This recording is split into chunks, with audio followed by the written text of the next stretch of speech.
Good morning, everybody. How you doing?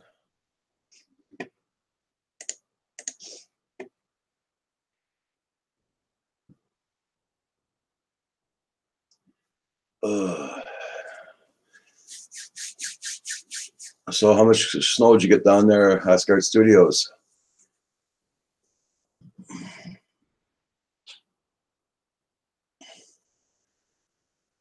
Drone tread on me. Good morning, good morning. Phantom Hodges. We're down tight here again. No school buses again. Well, the snow's almost up to my knees here. I know that this morning. Oh, no power, Gary. Dang. Sorry to hear that. Yeah, you got about 30 centimeters. Yeah, we're supposed to get up to 40 for the 50 today. The dog jumped off the balcony, almost lost her in the snow.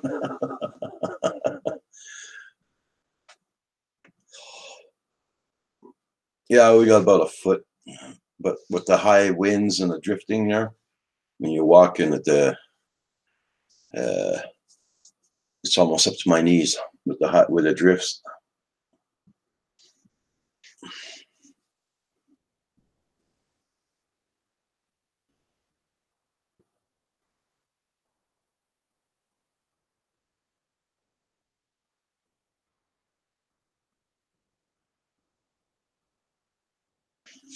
Give me 1 second, guys. My coffee, water's ready. I'm gonna make my coffee right back. I need a Timmy's fix shortly.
Okay, I'm back. Sorry, guys.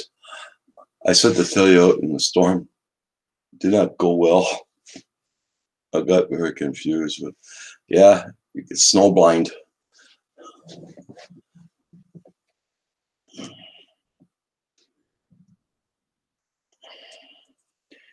Hey, King FPV.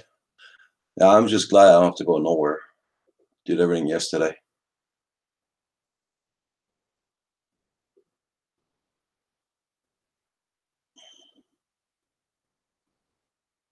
Hey, Hadley.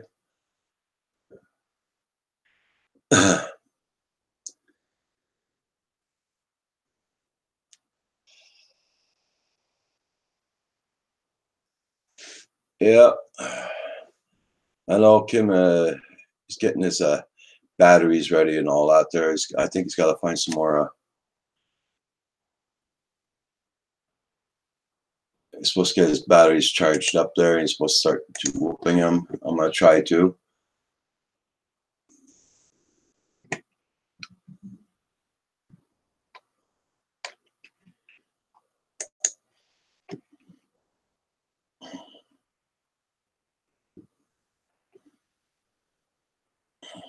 Farm Hall, how you doing? Good morning. Good morning.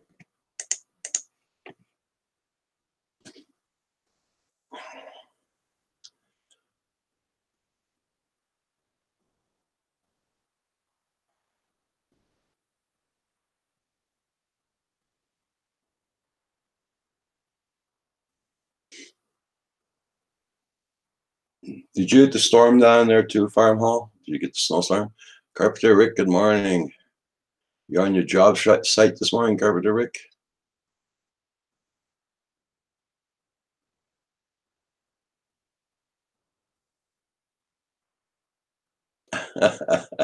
That's cool, Hadley. Heck with the doctor. Oh, you're working outside? Shit. Yeah.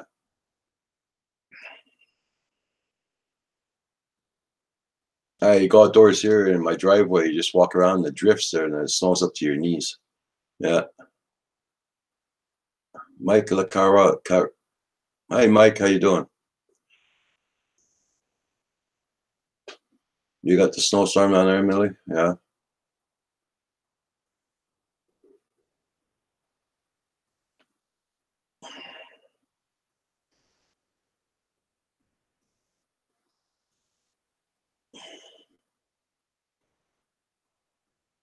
I'll stop back on my break, just warming up for in front of the heater.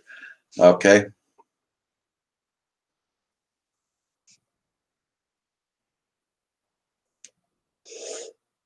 Hey, Mr. Dutchy Dutch.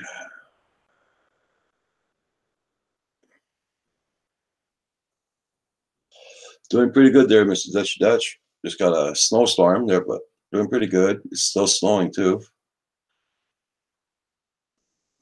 Old guy in the drone, how you doing?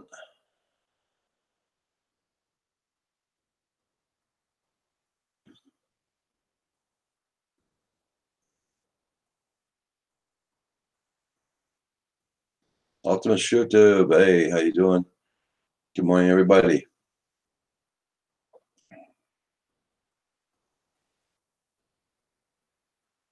Oh, it's sunny down there.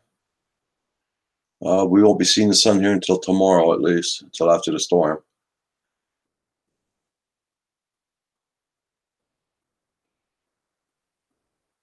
Not too bad. They're all going their own. Yeah.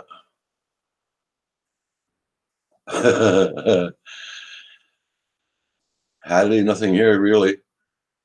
We're stuck in a snowstorm, not going anywhere. Might try whooping in the house again.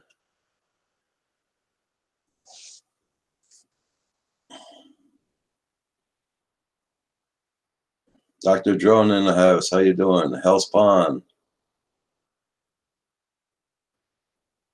Permission to join. Yes.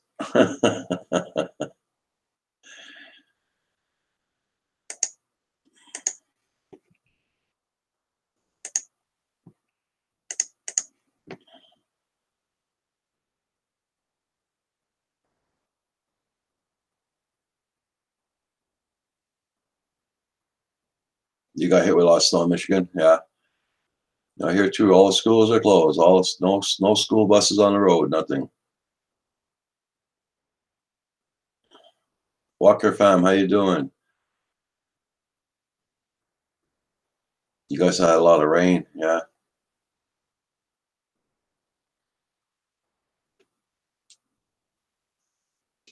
Well, good luck with that if you're joining in the snow. Not advisable.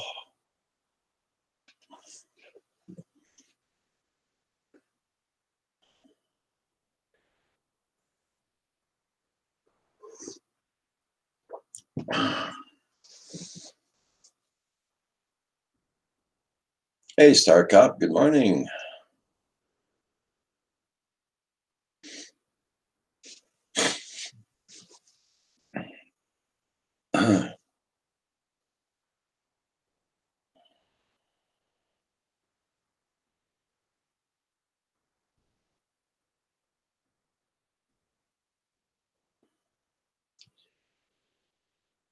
We got started snowing here around 9 o'clock last night. Is that the one I looked at this morning, Hadley? I woke up to that one. Pretty good there, Walker fam. Yeah.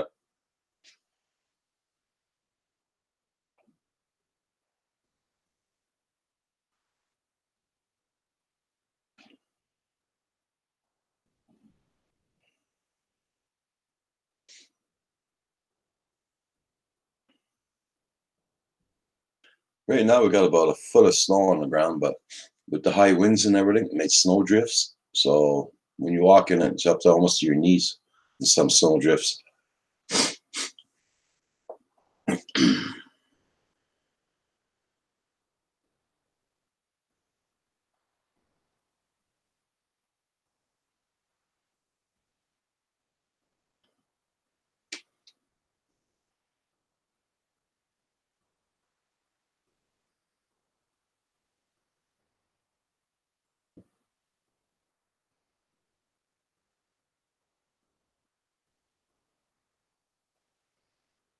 Be back after I go to Tim's.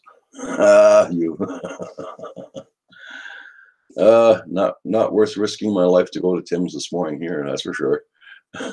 Hey, big money.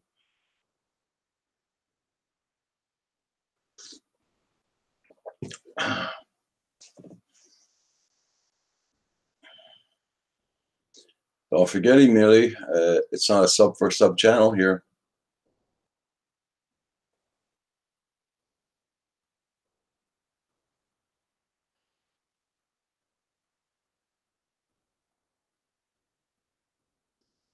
Okay. Yeah.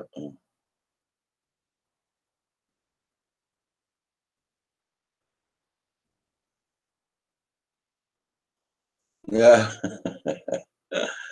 Hey, big money. Yeah, it's going okay. Going okay. Hey, Ripley. Riley, how you doing?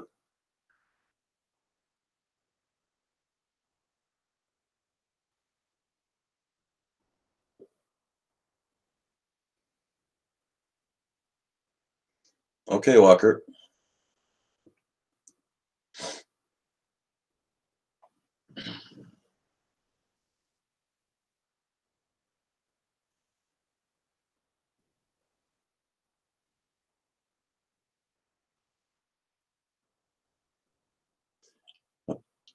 Drone art. Oh, cool, Asgard Studios.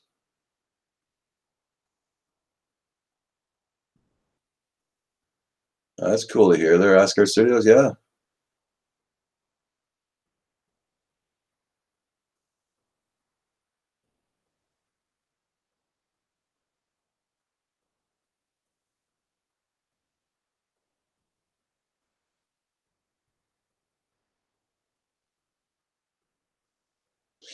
Drone Landscape, how you doing?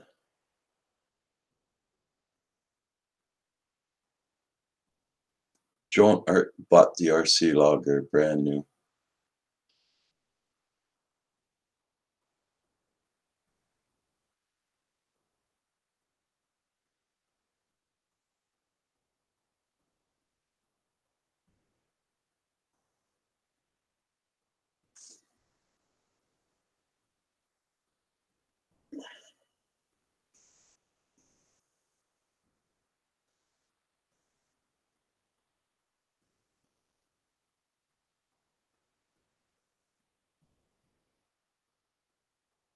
Gotta go.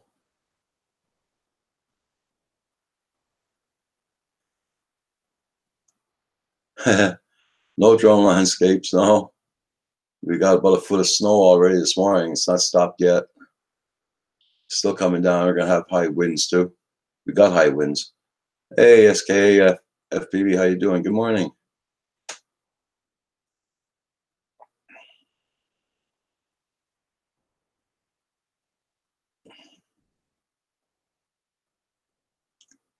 Gaming with whiskey. Yeah, doing pretty good. Doing pretty good.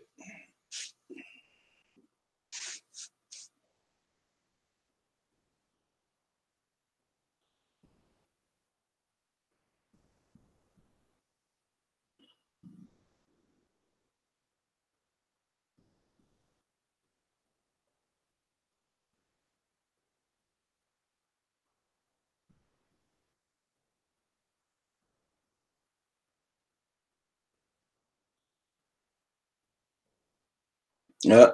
Oh no, it'll be no flying for a couple of days at least. The storm's supposed to finish tomorrow morning. But then it's the winds after that. Well, the winds are going to be sticking around. I'm dragging ass. Introverted, how you doing?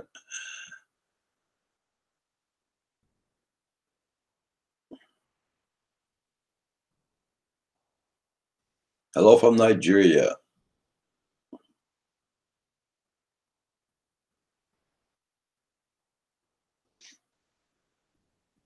Everybody, please hit that like button. There's 22 in the chat, 14 likes. Hit that like button, everybody.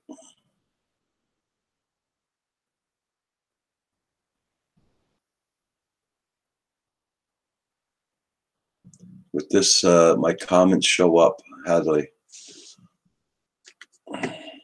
Well, I see you commenting. Yeah, I see your text.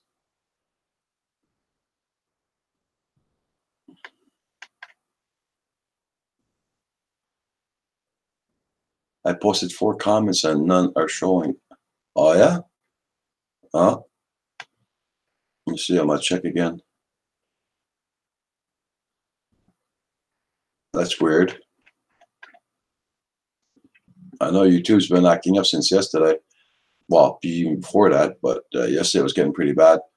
And I didn't see your first 4 comments there, Hadley. No.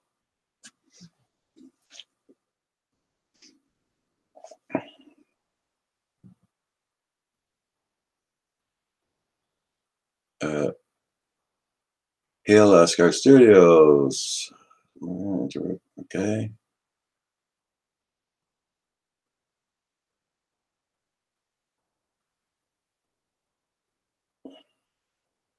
Yes, everybody. Thank you for hitting that like button. Thank you.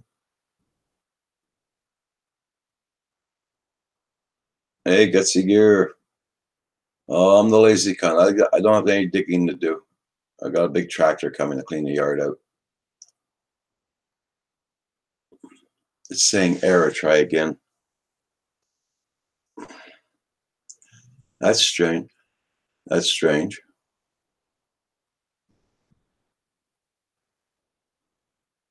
It's a conspiracy again. There you go. If I say subwoofer, it's okay. The word's described.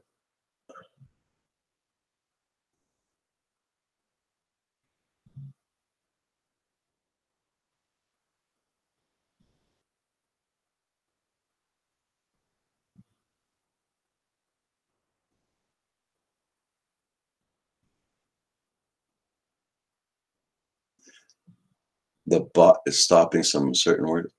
I don't have any bot on here, but YouTube must have one in the background.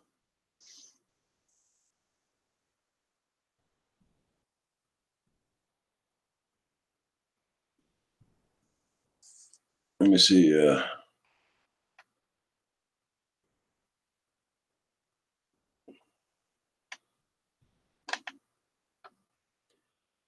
Sammy, you got there, Sky.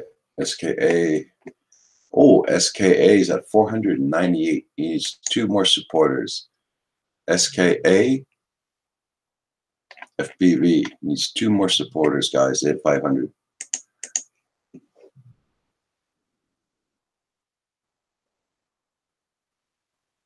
Oh, your kids. Oh, hell, spawn. Oh, sure, it's not slowing down there. Your kids got school.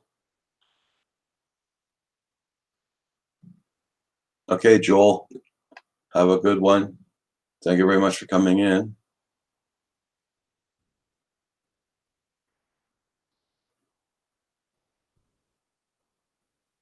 Telegraph FPV, how you doing? Good morning. Good morning.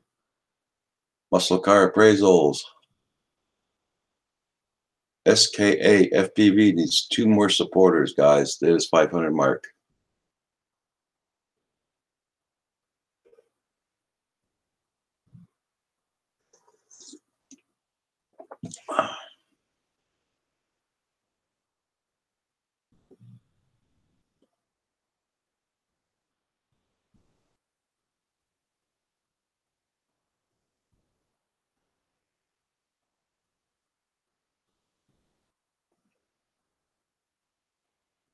You're all your way up to Washington State. 34 Fahrenheit and rising. Hell's Pond.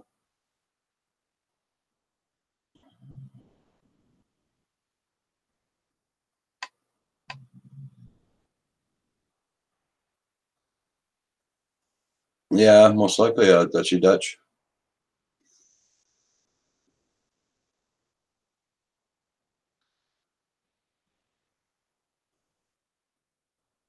RC Crazy in the house. How you doing, RC Crazy? Did you ever hit your goal, RC Crazy?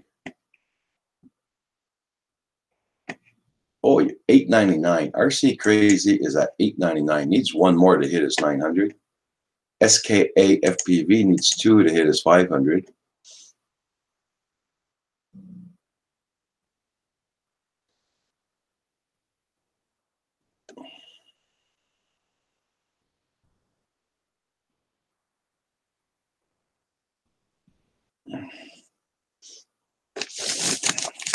Everybody check out Star Cop's channel. Very good channel, very good content also.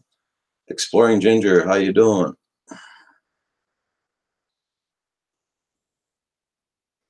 Just download a free trial of well, sit down.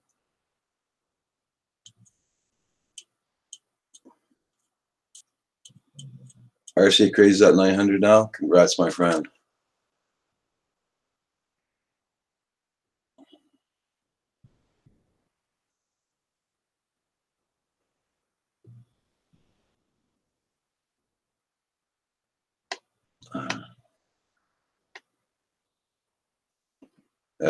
Gutsy Gears just said I just downloaded a free trial of Valisadome. Is it great sim? Anyone else use the sim? He's asking the question. SKA is at 501 now. Aerial views and histories. How you doing?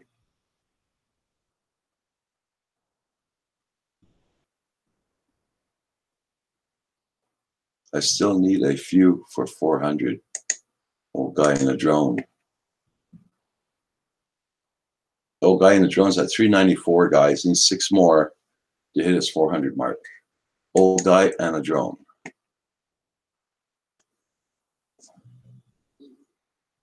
Hadley, I'm still sitting at 829.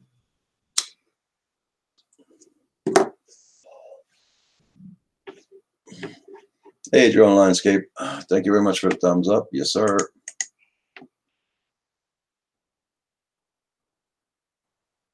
Hadley says, best sim around.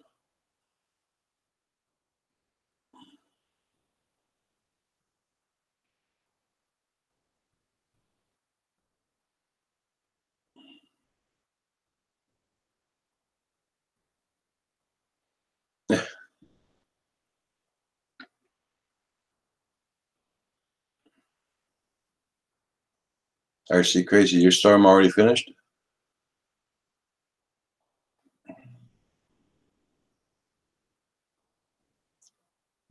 Yeah, area of use. I know you use that simulator, yeah. Tropic UAS, how you doing? Good morning.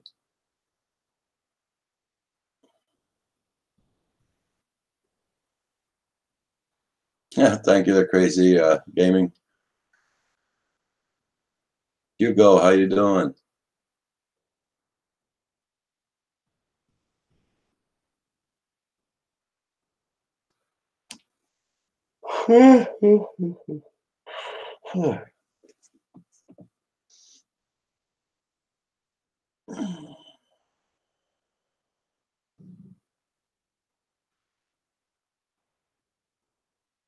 Yeah, we got a lot of winds last night with the storm and everything. Got big, high snow drifts in the roads and everything.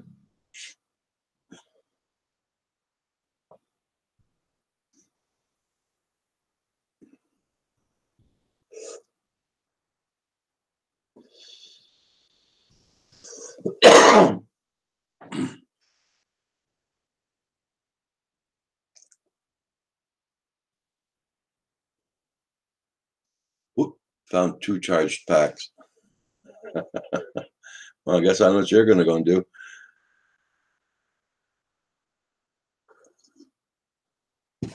Oh, it's snowing still pretty much here. Gonna be like this all day today.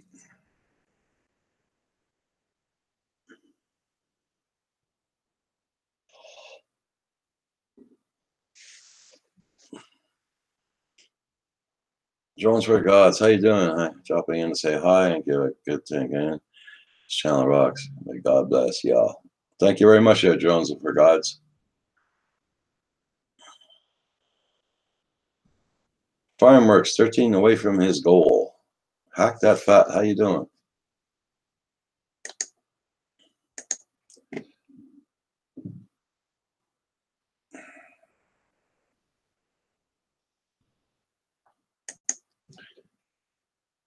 Paul Murray in the house. How you doing, Paul? Roger, great stream, my friend. Off to work. Lovely people. Okay, Mr. Dutch, you be safe now. Have a good one.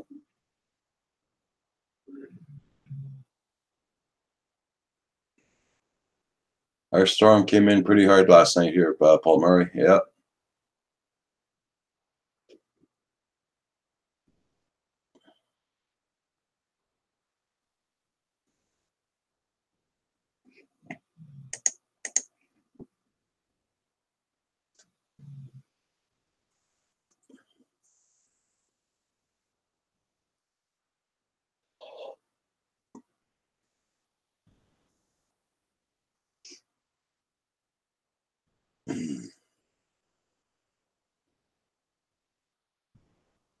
Gary. Yeah. Getting a little bit out of hand though last night. Yeah.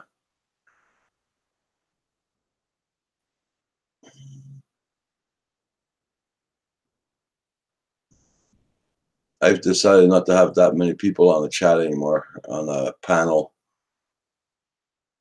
I'm going to cut it down for sure. Electronic Circle needs 3 more for his goal.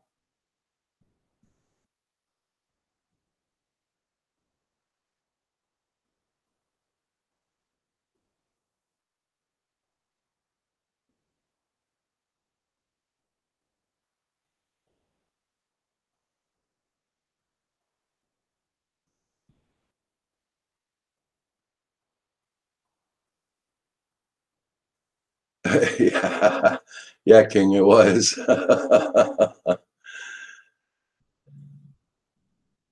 Hey, Rolex, how you doing?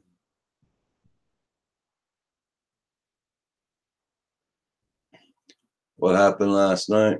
Well, nothing. The guys were on a panel talking about OBS and all that, and computers and all that.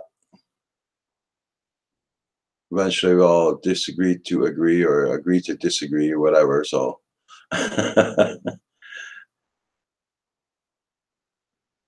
yeah, I looked like CNN there last night. Yeah.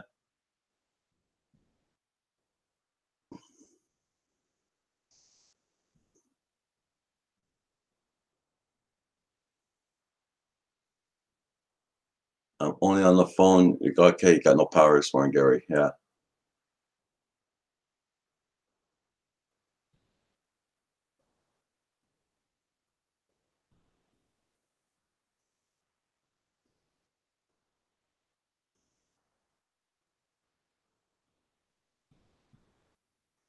Oh, there you go. Asgard Studios just balanced your rotors. There you go. Nobody agreed to anything. That's it. That's it. Yeah. Hey, Cab 7, good morning. You already finished your chat early this morning.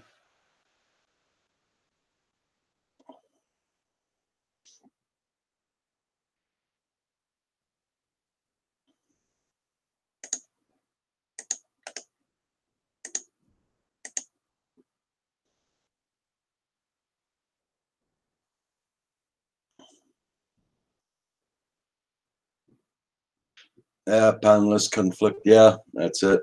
That's good. Yeah.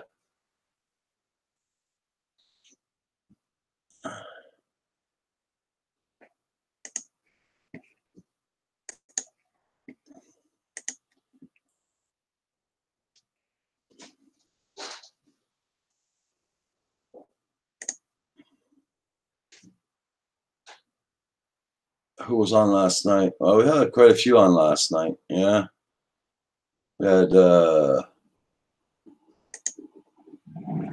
We had Mel, 400. Then we had Drone Crush, Night Shame, Night. night train. Phantom Flight 101, and I had about a good panel on last night.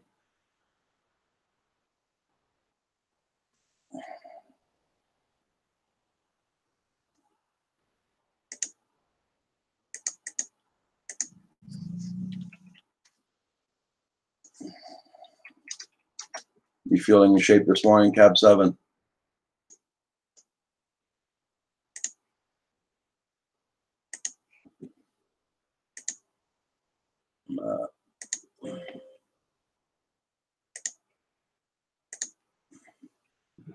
Hey, JD Quads, how you doing?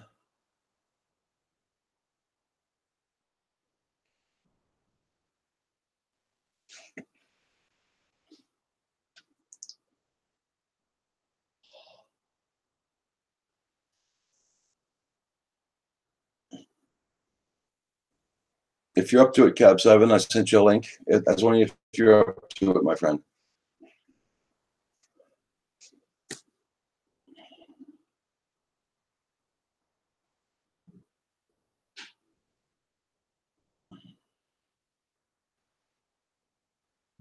UK 900. Okay.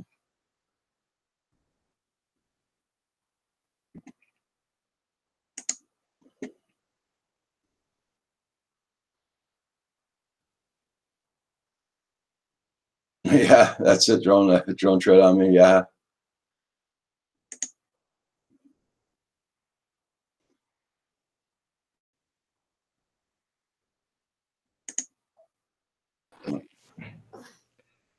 Well, good morning, Roger. Hi. How you doing? I'm doing pretty good. How are you doing this morning? Pretty good. Pretty good. Well, I thought I'd be tired this morning, but I'm okay. Doing good. that counts for something. My goodness, I feel like I was just on your panel about an hour ago. Holy crap! I think No, I'm over on your panel. I was on your channel an hour ago. Yeah, I saw that. I appreciate it, man. Sometimes I feel like I'm more up on your panel than I am my own. That's a good thing, isn't it? Well, yeah, I suppose it is.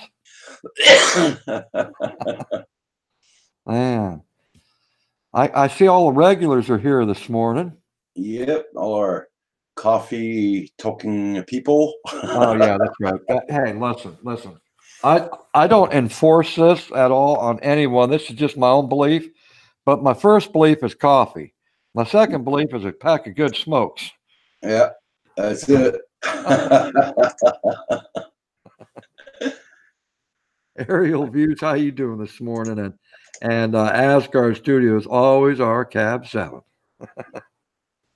Oh man, wow! What a way to start the day! A early morning live stream, and then hop on another friend's live stream. I don't know how many streams I'm going to be on today, or watch, or whatever. But you're kind of like me, Raj. You support a lot of channels, and you do a good thing over here. So, geez. Yeah, well, I got on your live stream a little bit this morning. I got on Kevin's live stream too. Yeah. Then I look at some notifications I got this morning, and then after that, well, went on live. Yeah. Yeah. So no, I like supporting other channels too. You know, they support me, I support them, and Exactly. Ultimate ShoeTube says or shows that the cups of coffee and cigarettes. I'm liking that. That's me in a cup right there. Asgard Studio says Cab 7, just make sure you and Roger don't cross streams. Oh. No, there's no worry about that. Don't worry about it. Drone gods. Drone for the gods. We'll have a wonderful day and kindness.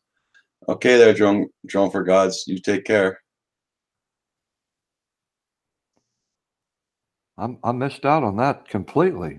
Roger's like tight underwear. Great support. I have no comment about that.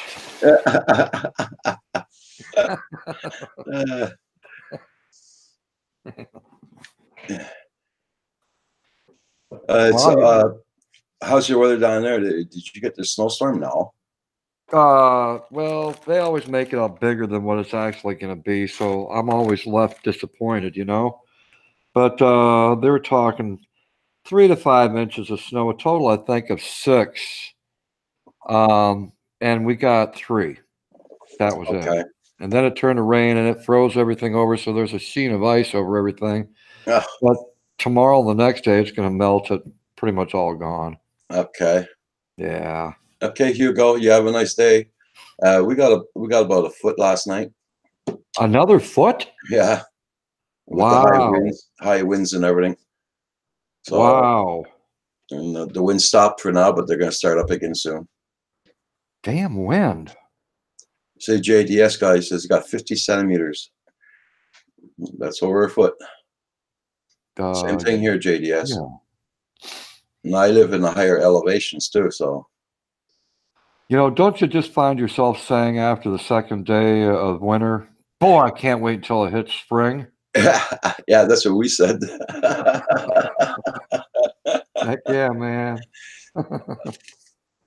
Paul Murray, check out your email. I sent you an email. I don't know if you're up to it this morning or not. It's all up to you. If you're going You know, he offline. ain't going to turn you down. He got that little bit of a taste for his first time, the epic first time for Paul Murray. You know darn well he's going to grab that. He got on last night too. Yeah, he did. Trust me, I watched him. I was here lurking. I saw him on the panel. You had a pretty good panel, a big panel last night. Wow. It was very big. Yeah. Yeah. Yeah. I'm not going to do that again. Not that big. No. It can kind of get a little bit rowdy, and people talk over one another. You know. Yeah, I know. Yeah. So it was a test I did yesterday, and yeah. No, first time I did that. Wow. Yeah, Gary Foster says the best thing about winter is the end. That's for sure. Yep, that's right. That's right. Cav 7, that gout remedy is working great, bro. No more joint pain. Hey, all right. Excellent. Cav 7, you, Roger, Roxy have warming personalities. Hey, that's nice. Hey, Paul Murray, I sent you a link in case you want to come in. I don't know if you noticed it. Yeah, the tart cherry juice and celery extract, the little pills, are kind of like vitamin-like things. If you take both of those on a continual basis, it'll keep the gout away. Trust me, I love coming to YouTube and seeing these things that they offer. You might as well try them out to see if it'll work for you. Anything to get rid of the pain, but it got rid of my gout completely. Okay. It really worked. And now, let's see, JDS said it's worked for him. Yeah. Excellent. Wow, 7 on the panel. Holy moly. That was last night, yeah. Woo. That was way too much. Well, I'm off to good old doctors. I will see you all tomorrow. Okay, Hadley, and you have a good flight today. And good luck at the doctors, whatever you have to go through. I hope that it turns out positive for you. Jim Wallace is in the house. Jim Wallace. Yep, Jim is the one that made that sign behind me. I remember. Yep. You know, I was going to get to that. I was going to say, hey, Roger, who made that sign up behind you?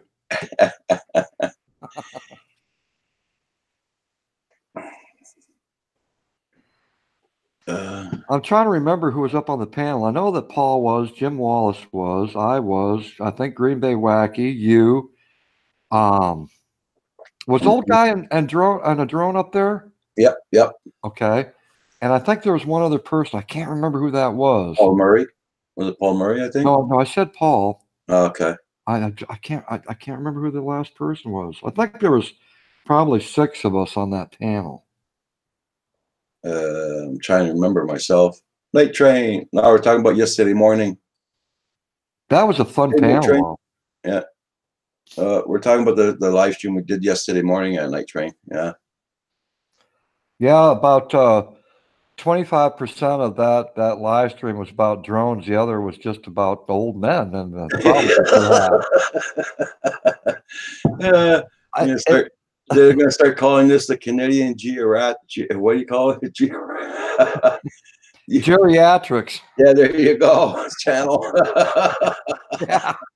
That I gotta say, I've been on YouTube for 5.5 years, and that by far was the oldest panel I've ever been on. Yeah. Okay. I felt very at home. Hey, Carpath, how you doing? Well, guys, we're stuck in the snow here this morning, man. We got a good one last night there, and it's not finished yet. It's still coming down. Poor dog had to go to the bathroom this morning. She had to jump off the balcony because she couldn't see the steps no more. Oh, no. Yeah.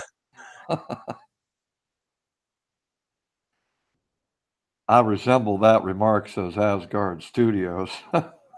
It was all about egos, bro. Wiedemann Photography. Good morning. Good morning.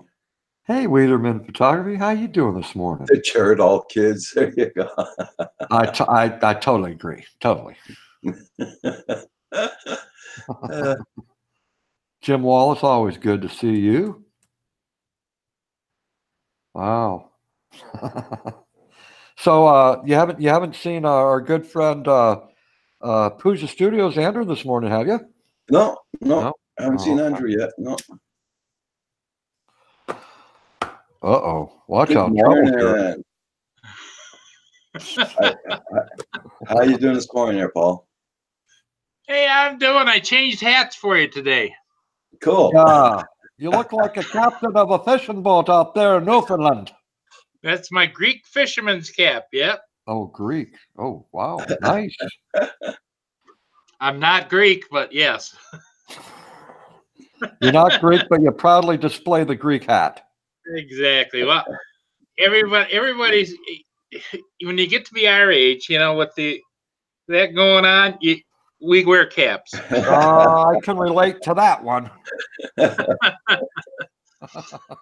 I appreciate Roger because he goes on natural up there. Yeah. I noticed that.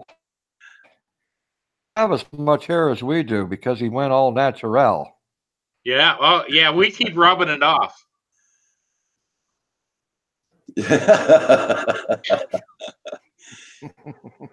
I'm the only one in my family that's left with hair on the head. Oh, jeez. Are you sure you're not adopted? I'm sure. Okay. Hey, Centroid Emerson, how you doing? Yeah, it was a panel last night. Yeah, it was a good discussion last night. All we need now is Andrew. Yeah. Wiedemann says, what did you learn from last night's episode? I learned quite a bit, really. Everybody was talking there, and everybody was making good sense, Yeah, I thought there was good points on all sides. Yeah. I put on a certain event last night. I was only in here lurking for probably 5 minutes or so. Well, it went on and on. Oh, boy. That's okay, Centroid. No problem. Okay, Asgard Studios. Go and get a coffee. I had to dim down the sun a little bit. Three kinds of... You got sun there? Oh, my God. Well, it's intermittent clouds, a little bit of sun peeking through. I just got done with snow and ice and rain last night, and now I'm looking out at my driveway thinking, do I want to muscle that big snow blower around? I'm just waiting for the tractor to come and clean my yard. I'm okay. There you go. I don't have to go outdoors and freeze my butt and shovel. Nice.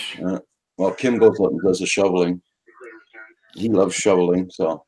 How's our girl Roxy this morning? Yeah, she's doing pretty good. She had to jump off the balcony this morning. She couldn't find any steps. Too much snow. And as soon as she went into it, man, went poof, right into the snow. Poof. It was so funny. I had to reach up and turn off the darn police monitor. The squawks in the background. Okay. You can't, oh yeah, you guys got the ice storm too. Yeah, well, ice rain and all that. Phantom Hodges can't snow blow ice. My big snowblower will cut through a lot of ice as long as there's some snow. It could be packed on top, but I've got this one snowblower. It's like a friggin' tank. My neighbor across the street has a snowblower, and it has the treads. I mean, it's like a tank track. Yeah. Yep. Yeah. I'd never seen one of those before. It had headlights on it and all the gadgets. But then, of course, the guy works at 3 Mile Island, so now I understand. He's probably running radioactive fuel on it. Oh, man. I keep my distance. Yeah. Centroid lost 14 supporters last night. What? Yeah. Oh, man. Yeah, I noticed something happened this morning. Now, I did a live stream yesterday, and it had over 700 views. This morning, it dropped down to 668. Oh. So something happened with the old YouTubey there. Yeah. Paul, wait a minute. Somebody's asking a question here, Paul. Aerial views and histories. No, not him. Wait a minute. Okay, it's Phantom Hodges drone. What kind of radio do you have for scanning? Oh, I just have of course, I don't know if Radio Shack's still around. They left town here. They didn't quite make it, but just a Radio Shack digital scanner that you program in. Okay, Drone Landscapes. Have a good night's sleep. Well, I hope Ben and I didn't chase him off. Don't include me with that now. I think Drone Landscape was in Australia or something. He has to go to bed early, go to work. You know what I find, Roger, you and Ben might be in the same boat. You may not be. But the older I get, it's time for me to renew my Part 107 commercial drone pilot's license. And this is the book that you have to restudy again. Oh my God. With all the test questions and everything else. And it's like, whoa. I can't. It's been sitting on my desk. I got to do this by the end of March. And it's been sitting on my desk. And it's like, okay, tomorrow. Yeah. Wow. Now, what do you do? Do you? How come they don't do that? You know, it's the online. I was going to say, yeah, it's the something online. It's the we do it online. Can't think of the word I'm trying to think of. Registering your drones, you do it online. Yep. No, not here. You can register your drone, but you can't take the test online. I have to drive about 45 minutes to an hour away and go to a federal FAA testing center.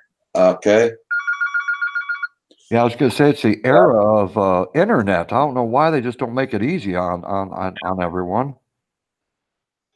Yeah, it's sad, Ben, but getting government up to speed, moving in the same direction, nothing happens quickly. That's right. I in my younger days, in my diverse background, I was elected the Register of Deeds for the county. And I was in charge of all the deeds and foreclosures and chattels and everything else from way back before, there was a Michigan, because you have to maintain that. Well, now I'm talking about the 1970s, and we were computerizing them. They still were storing it in great big books that were handwritten. Yep. And stored, and I went down the basement. I see all these books, stacked ceilings, and it's like, what the heck? So I digitized all that. I'll be right back, guys. Okay, Roger. And so what did I get? And I'm conservative when it comes to that. My own party there's a law in the state of Michigan that allows them to combine the clerk with the register of deeds. And my own party voted to eliminate my job and turn it over to the county clerk. Oh yeah. Go figure. I was thinking, it's the same thing. I served in the military, and the deal was hurry up and wait. And back then, I joined in 1987. Everything was still handwritten at the VA hospitals. So to have anything on computer is almost impossible, and it slowed down the system. Well, at this hospital, they just started just a few short years ago putting all those records that were handwritten onto computer. Yep. You would think they would have started that a long time ago, but what an inconvenience to all the veterans, Oh, exactly. And I have a very dear friend of mine. She's retired veteran, and Lynn was one of the first women. She went in right out of high school back in the 1971, and she went to pilot training, and she was flying jets. And she found she couldn't handle that because they have those those pressure suits you put on that keep your blood from rushing out of your head when you're pulling G's with a fighter jet. And she says it was pushing parts of me in places that weren't supposed to be pushed. So she said, I can't do this. And she transferred over to the Army, and she became a attack helicopter pilot. And as an attack helicopter pilot, she used to enjoy shooting the guns and the rockets and all that kind of stuff. And she was in Vietnam. And one of the things that grinds her, they says there was never any women in combat in Vietnam, but she was in Vietnam and in combat. They used to fly over into Laos and shoot up stuff and everything else. Wow. So I'd call her my modern day hero. And then after she got out of the Army, she went to work at the Pentagon as a everybody's seen the shows NCIS. Oh yeah. She was above them. She was CID, Department of Investigations. And so you worked on the Jeffrey Dahmer case, the Ruby Ridge case, all those big time cases. And I introduce her as my personal hero every day. Wow, what a diverse person! My goodness. Yep. In fact, she retired back in like 1989 or 92, somewhere in there, and they made her carry a government phone just until like 2 years ago. And here in Port Huron, you've seen some of my ship videos where we go up underneath the bridge. We were on a 34-foot sea ray heading out into the lake, and all of a sudden her government phone goes off, and she looks at me and she picks up the phone, and it's the guys at the Pentagon want to know how come she was leaving the country without authorization. And she says, "Haven't you guys got anything better to do?" And she says, "Well, then they said that's a nice boat you're on," and they had tasked a satellite and were watching her. She turned around and flipped them off, and they said, "Now, Lynn, that isn't nice." Drunk, excuse me for a minute. Drone Crush, good morning this morning. Centroid Aerial, Drone Tread on me. How you doing? Back from the sky. How you doing? JD Quads. Yeah, it was my son phoning me, JD. Yeah. Back from the sky. Phantom Hodges. Ludolry. Good day, good day. Emergency vehicles and trains. Old guy in the drone, Jim Wallace. Night train. Okay, sorry about that. Blizzard Ox. A lot of great family members keep coming back in here, but I just hope they remember, because I know sometimes I forget. Hit the like button. Yeah. That's right. Welcome back, Hell's Pond. So are you planning on going flying any day soon there, Paul? Well, there's no more ships coming in, right? Yeah, there's nothing really going on there. I can go out and fly and take snow pictures. It isn't really my thing. Plus, I think I told you I don't get around as good as I used to. But Um, my drones will fly in like sub-zero weather, but it's just the only time I would go out right now, I think, Roger, is if I got called for some kind of a search and rescue project, and Okay. and I get calls like that periodically from all over Southeast Michigan. Okay. Most of the time, we don't find anything, but we give it a shot. Yeah.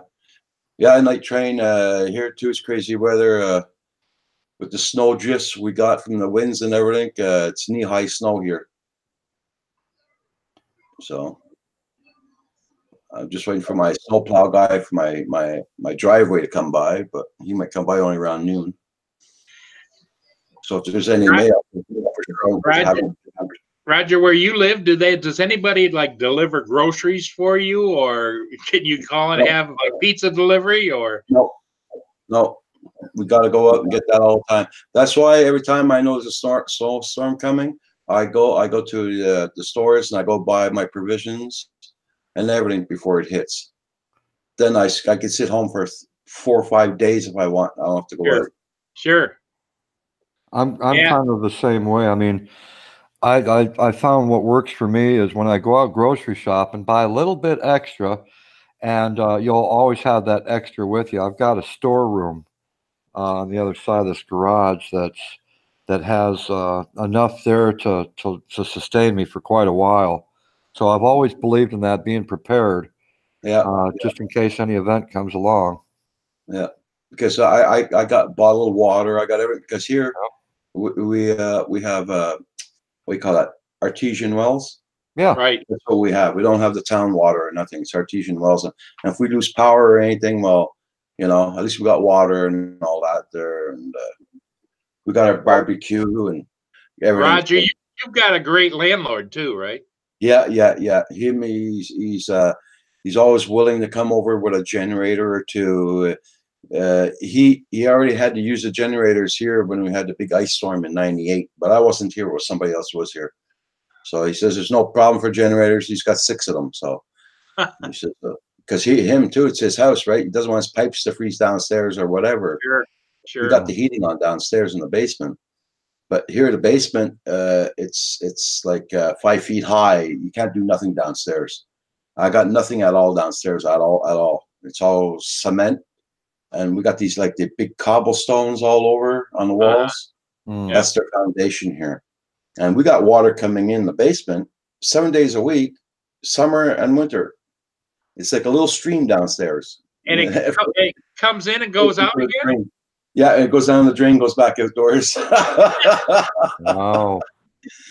Yeah. I wonder in the spring if that's any good fishing. Yeah, that's what we were saying to my son here the last time. Oh, take a fishing rod, go downstairs. But he has to dig up around the house and put a filtration around the house. He hasn't done that yet, you know. You know, I got an idea. It's not a new house. This house is about I think about 80, 90 years old. I've got an idea for you, Roger. I want you to go ahead and harness that water that's coming into the basement and build yourself a dam and make yourself a hydroelectric current there, and it will run everything in that house that you're renting out there. And you would probably get the government to pay for it for you. You're darn right. You're darn right. Drone, I can see it now. Drone Hub Utilities. Yeah. Drone Hub Utilities. That's right. Yeah, so here, like, we have to go out and get all of our stuff all the time. Ricky Dove in the house. How you doing? Morning, Ricky. Drone Hub asked if the Mounties still ride horses there, but I think they do just ceremoniously, don't they? Yeah. Get Kim digging the hole. There you go. Is he the workhorse around there? Yep. Poor Kim. Yeah. Poor Kim. He gets picked up by everybody. Yeah, he likes it. He likes working a lot. He does the shoveling. He does everything around here. He does the lawn with the tractor for sure. I do the weed whacking when I can. If I can't, my son comes and does it. Because like everybody knows, my legs aren't that good though. So that's why I gotta watch what I do. So, but he does a lot of work around here. So, yeah, and he loves shoveling. He as soon as he sees like snow like that, he's like a kid. He goes up there and starts shoveling right away. Wow. Good for him. Of course, I think, Ben, if you and I were younger, we'd probably be the same way. But now that we're older, we just kind of shake our head and say, well, maybe tomorrow. Well, listen, a couple years ago, now we got a corner lot, so we got more sidewalk than most. And the shoveling heavy wet snow, it kills my lower back. Okay, I've got degenerative arthritis, and it can be kind of painful. But Marlo was saying, you know, Ben, you need to get yourself a snow blower. I said, what? I said, I can't afford one of those darn things. They're like $600. Well, it was 2 winters ago that it was taking a toll on my back so bad. I broke down. I had some money saved up, and I went out and bought a 2-foot wide snow blower. And all I need to do is take one swath down the sidewalk. It's good to go. What a godsend! I'll tell you. Oh yeah, it has helped out a lot. Yeah.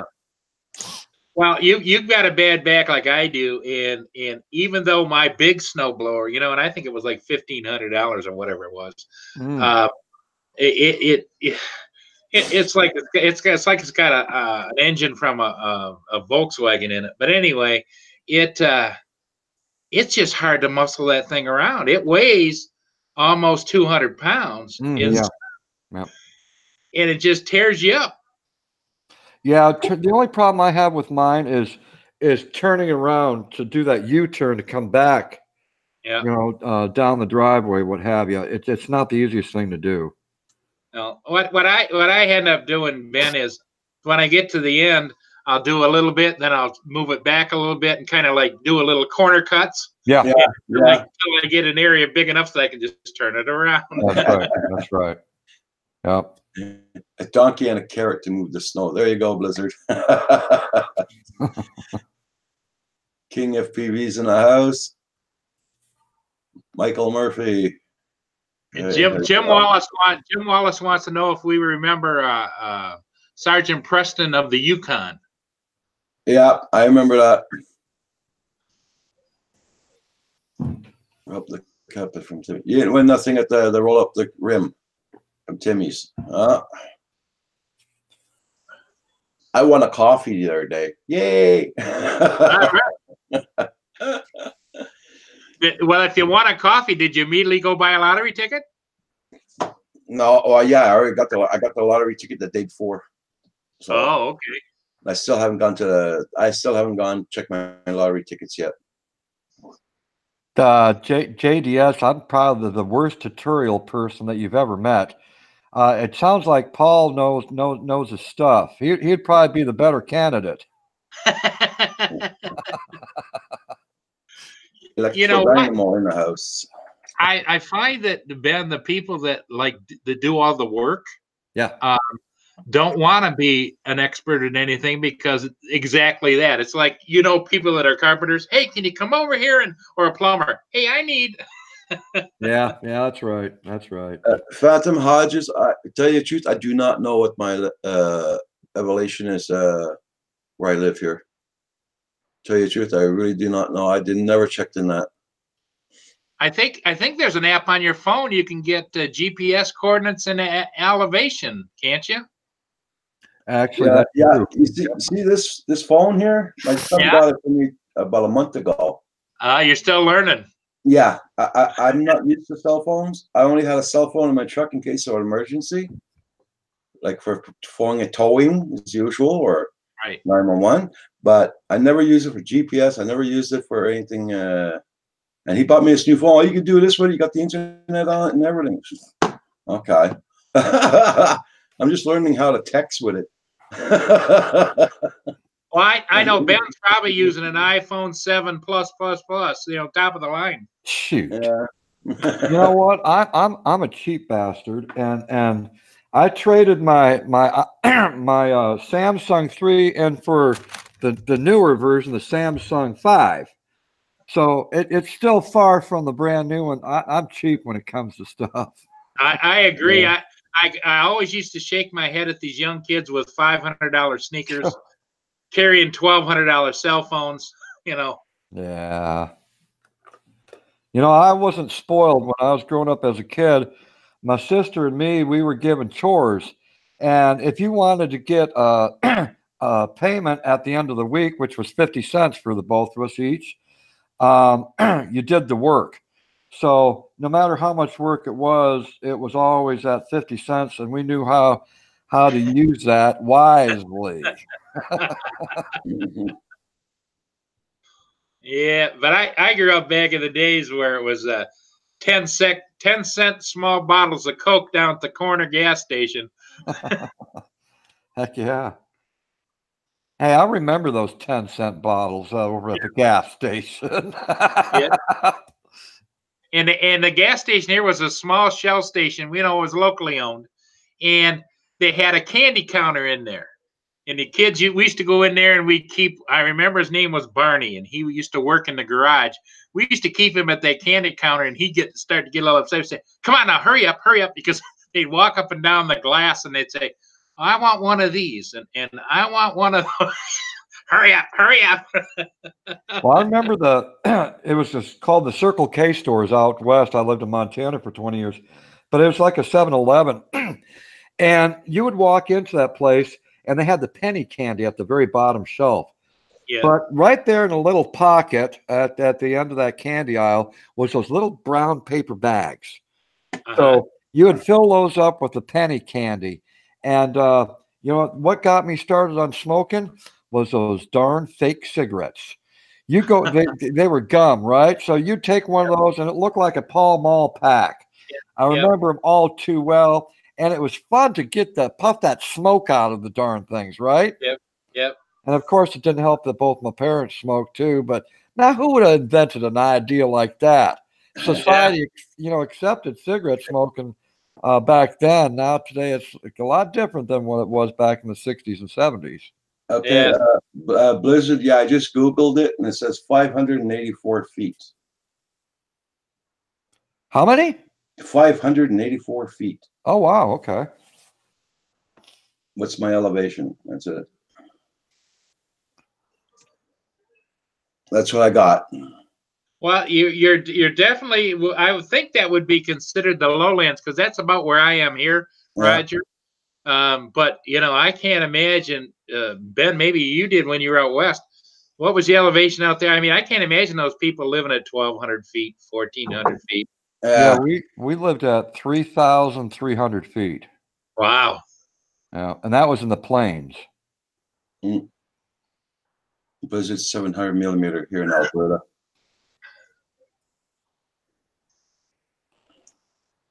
Yeah, I've got a picture that I showed the other day on one of my live streams, and it was a picture of a mountain pass called Beartooth Pass, and it's one of the higher passes in the United States, and it's 10,947 feet, if I'm correct, and that's closed, of course, during the late summer and all the way through the spring because of the snow up there. But you drive up to the top of that thing, and the breathing is not so easy. I mean, there's not much oxygen that high up, you know. But wow, the scenery up there, man, I'll tell you. Bet you could see almost state to state up there. Well, actually, yeah, you could. You sure could. Yep, see right down into Wyoming. Yep. I thought it was higher than that because here we live on a mountain here, and everywhere I go around here, it's always like downhill. You know what I mean? Yeah. That's why I thought it was higher than that. But Well, you're still 500 feet above sea level. That's about like a 10-story building. Yeah. And I know where we want to go flying, it's going to be a lot higher than that because it keeps on going up where we go. Yeah. Yeah. So we're going to be up at Eris Cliff, and we're going to be right beside the Vermont border. There's a mountain over there. It's called the Pinnacle.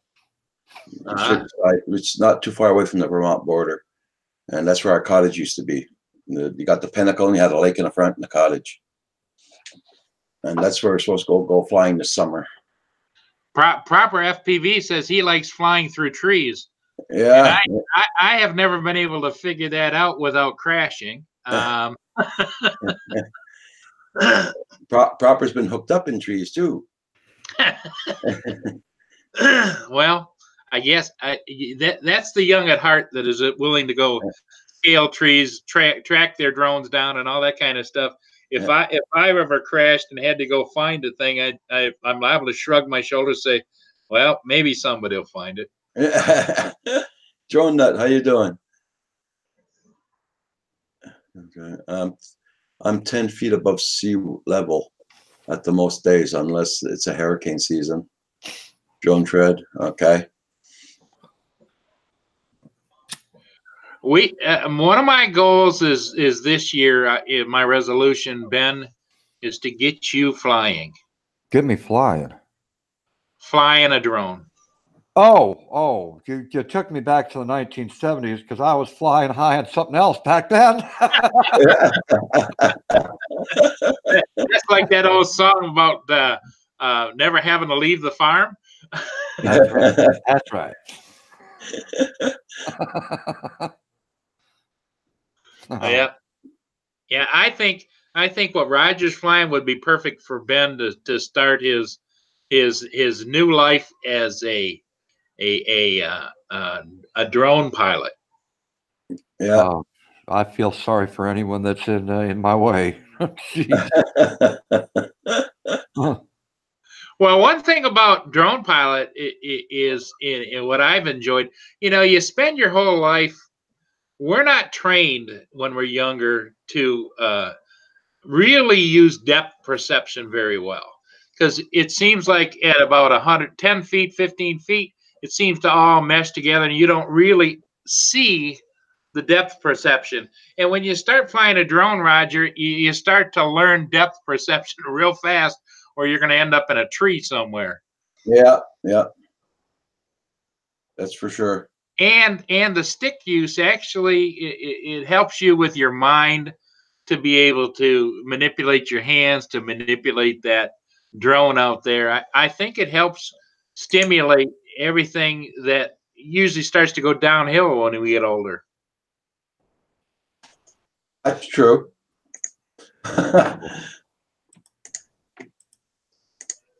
Myself, there.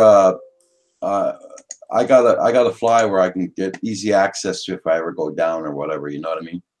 Yes. I can't climb hills and mountains like everybody else there. So No, we can't practice the old hills are alive. yeah.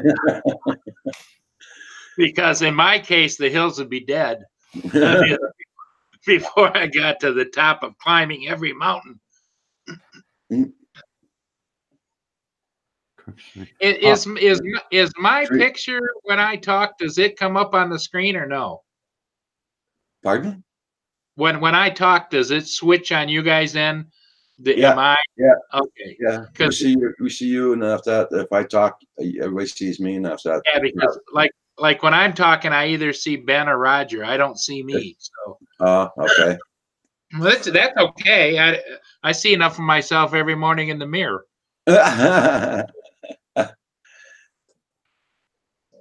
Asgard Studio says, same here. I'm less mobile than I used to be. Yeah.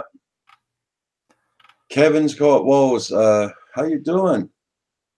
Okay, you're in Newberry Port before. Okay. Yes, my train. I'm switching fine. It's switching fine here. Okay, cool. Hey, Mike Kelly. If you look at this map here, real quick, like where I'm talking about Beartooth Pass is right here in the northeastern part of Yellowstone Park. That's where Beartooth Pass is. Reno is way far away. I don't even know where Reno is. There's Idaho Falls. My goodness, Salt Lake City. There's Reno way over there. And this is where I'm talking about Beartooth Pass up here in Montana and Wyoming. So. Wow. Ludu Liu says, all you guys have so many subs. I am so far with my 200 something. Yeah. Well, Ben and Roger have all the big subs. I'm just down here, just about a little over 1,000. But those guys are the pros. I'm the novice here. I mean, this is what, my third time on, Roger. Yep. I'm glad you got past your 1,000 though, man. Your channel, you know, is very good video quality and everything there. Well, the thing with this is I don't do a lot of personal on there. I just do the videos I put on there. You know, I suppose if I were to redo my channel a little bit, Roger, and like I see some of these young guys, it's almost like a panacea of everything and everybody and videos and pictures, and all kinds of things. Yeah, especially if you get the guys like Vera Jane when he flies, or Scott Jagger Scott. There, those cinematic views there, really nice, really nice. Hello, Manic Magic. Everybody, make sure you hit that like button. It helps Roger and Roxy and Kim out. Well, yes, I talked to Val last night. Matter of fact, she went and saw her doctor. She's got a very bad case of bronchitis. She can't talk. The doctor told her not to talk for a while because it rest her vocal cords, and she's on medication right now. So, what a sweet lady, Roger. Yeah. It's D1 Gray. I'd like to know what's going on with him. So I asked Val last night if she can email him, see what's going on. Hey, Rolex. Yeah. Well, thank you there, Kevin. I think there's something going on there between Star Cop 97 and Manic Magic with all the hearts. Manic Magic likes to put out all those hearts, so I think that's pretty cool.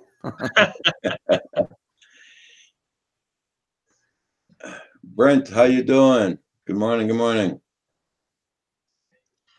So all of our friends on chat, if you guys have any questions you want to ask Roger, myself, or Ben. Ben is a wealth of information as far as entertainment, as far as care. He's got, what did they say yesterday, Roger? 35 different personalities? Yeah. That's on a bad day. Yeah, Kevin, on the panel today, it's Paul Murray and Cab 7. That's on the who's on the panel today. I'm Paul Murray. And I would be Roger. That's Cab 7 over there sitting there. Bill, Newfoundland Jones, how you doing? Centro, there. Are you at school today? Are you working, or did you get a snow day off today?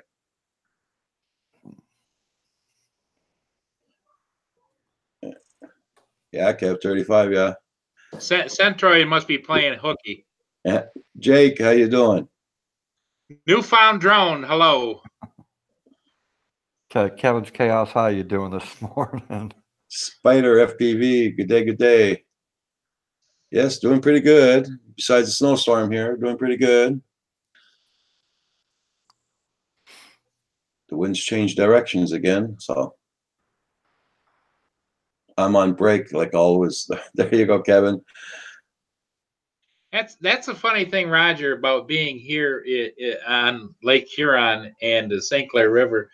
Whenever anything goes through, that wind clocks around, but when it starts coming off the lake, we get what's called lake effect snow, and it only lasts inland about 10 or 15 miles, but they might have like 2 or 3 inches, and we'll get a foot.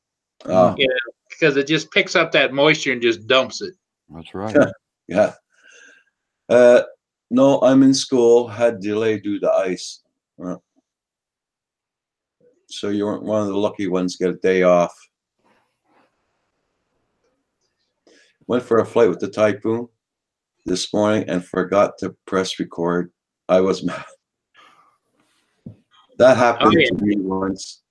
That happens to all of us, I think. I was, and the sad part of it is as a drone pilot, when you forget to hit the record button and you get done flying a fantastic ship or whatever, and you come back and you just, because you can't recreate it. You know, the sun isn't the same, the water isn't the same, everything isn't the same, and you just want to turn yourself around and kick yourself right square.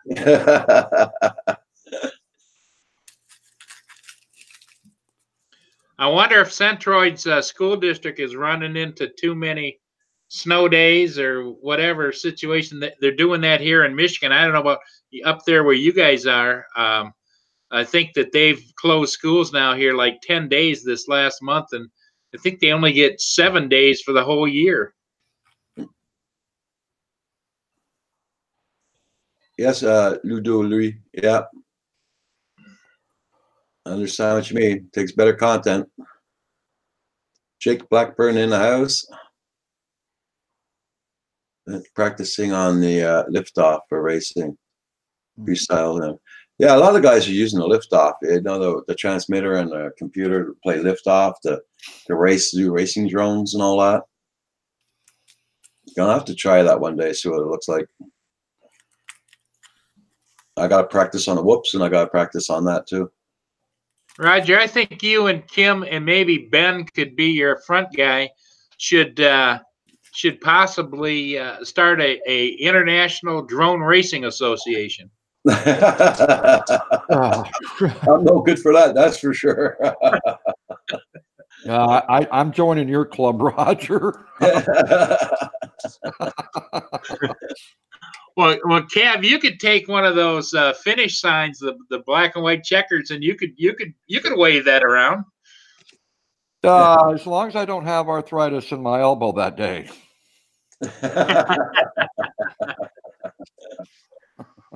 There's Roxy. Yeah. Oh. Just woke up. What a sweet girl. She likes her time in the spotlight. Oh yeah. She loves getting pet. Believe me, she won't let me go sometimes. That's because that contact, that's how they equate love, you know. When I ended up in the hospital for almost a month there when I was in the hospital. When I got back home, she freaked out like anything. You wouldn't believe it. Oh yeah. They never forget. My dog's name is Roxy. Yeah. And that's hence the Roxy Cam. Yeah. You know, the best contact that I've ever had in my life was to blow up a balloon and rub it on my head there, on my hair. And it kept contact. It would not let go of me, and it became my best friend.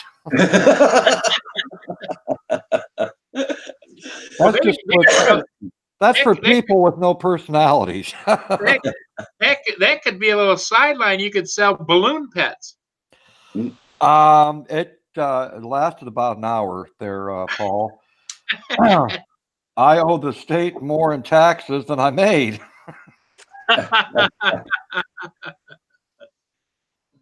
My dog spotted me across the airport when I returned. Yeah, well, when I walked in the house, I had to be careful she wouldn't jump on me because I just had to operate on my back 2 times in 1 month, and didn't want her to jump on me.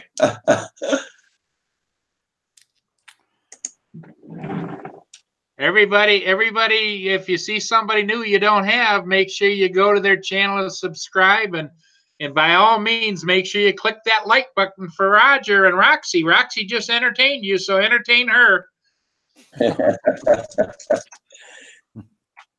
Jake, I'm going to put my email in here. You just send me your email, and I'll send you the link. Jake wants to show all the equipment he has. Cool. So I'm going to send you my email. As long as it's electronic equipment, not his equipment. Yeah. I would be off this panel quicker than anyone. You got to tell them about the 3 rules.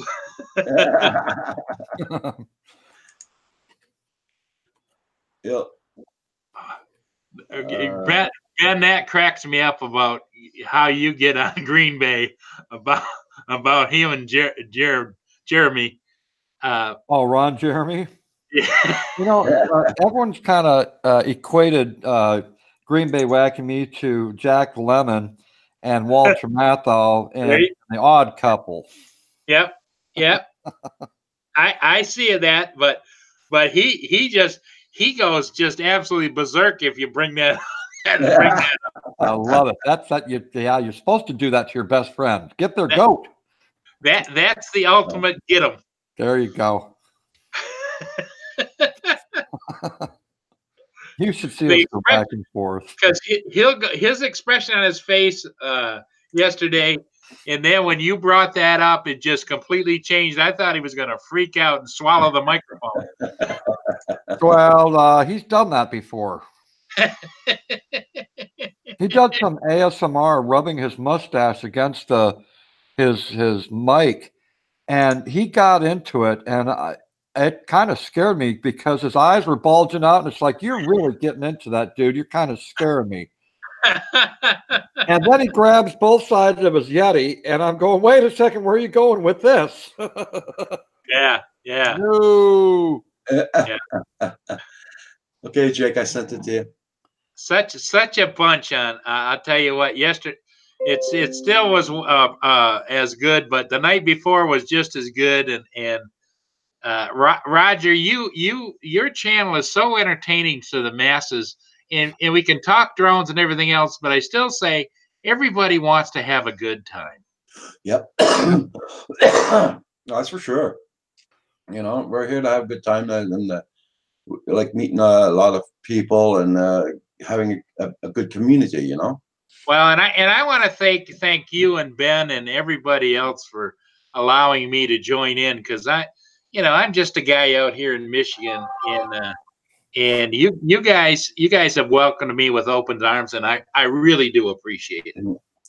Well, like I was telling everybody there, I like to put the faces to the names, you know. So, whoever wants to come on, comes on, you know, chat a while and everything. Then I go to another person, then I go to another person, you know. Yeah, as long as they behave themselves, they're welcome to come back again. That's it. That's it. That's one of the cool qualities about Rogers, that he invites diverse people up on his panel. I'm not a drone person, never have been, and I know nothing about drones, but I like Roger as a person. And there's several channels that come in here that are very kind-hearted people, good people that you just want to have a nice conversation with. That's why I keep coming back. Yeah. No, thank you for that too, Cab. There's certain people in life I find that I gravitate towards because you can just tell they're good people. Yeah. Everybody behaved last night, Drone Crush. Don't worry about it. But I'm not going to have a large panel like that again, though. That was too much, though. Well, I think, Roger, I think you can have large panels, but you have to kind of, in my mind, what might have taken it a little over the top last night is the passion that was there. Everybody was overly passionate and weren't, when they started talking over each other, it's like, hey, okay. Yeah. But then again, it was my first big panel I had, so I learned. Yeah. Well, and everybody had a point they were trying to make it, and I get that, and it's just like at some point in time you almost have a button there, Roger. Just a minute, we'll be right back after a commercial, and then you do a Rocky commercial or whatever, and then you come back. Now what we're talking about is this. You have to kind of. Yeah, there you go. Hey, Jake. He needs to mute. How you doing, Jake? Good. How are you? Pretty good. Pretty good. I'm pretty mobile. How's my video? Yeah. Oh, I can hear you, but you're not too loud. Are you driving? I'm not driving right now. I'm in my okay. truck. Okay. How you guys doing? Doing pretty good. That's very hard to hear him. Yeah, it's hard to hear you now. Hard to hear you, and the video is clipping. Yeah, he's working off his phone. Oh no, I'm on my iPad right now. Okay. Here, that's better. Whoop. Now you're gone. No, I'll be right back. I am just gonna get my AirPod on instead.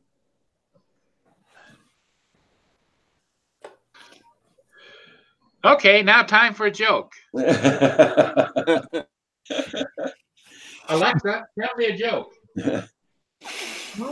Better? Oh yeah, much better. Yeah. All right. Awesome. So I'm actually out about to rip some packs right now. And as you know, Roger, I'm a freestyle pilot. Yep. So I'm always flying my little 5-inchers around. This one is probably my favorite here. That is a Lumineer QAVR 5-inch. It's pretty sweet. Yep. And then this bad boy I just made out of some spare parts and new board and stuff like that. It's actually pretty cool. I'm running Crossfire on about 90% of my rigs, so latency and range isn't an issue. And then Jake, what kind of range do you get out of that? you know what? I've flown about 2 miles on a 1300 pack, and it died with a 1300 mah pack. But I was using some heavy blades, so. Oh, okay. But this is my 6-inch long range. This one will probably get about 4 miles, about 8 minutes of flight time if I change out the props to like I don't know, 4.3 pitch. Obviously, the faster you fly, the faster the energy of the battery is taken out as well. Oh yeah, the faster I fly, the more amps I'm taking. Stuff like that. Pitch on props makes a big difference. All that craziness. I'm kind of curious there, Jake. When you're talking about measuring, you said 5-inch, 6-inch. How do they go by that? What's the standard? I mean, what did it come up with that kind of measurement? The length of the props. Oh, that's what I thought. Yep. Okay. Yep.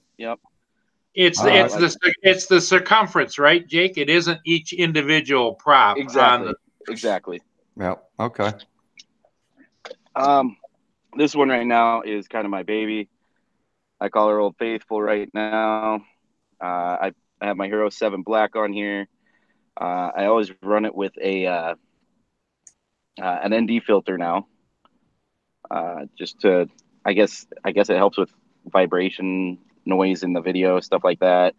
Realistically, I just think it makes my video looks cooler.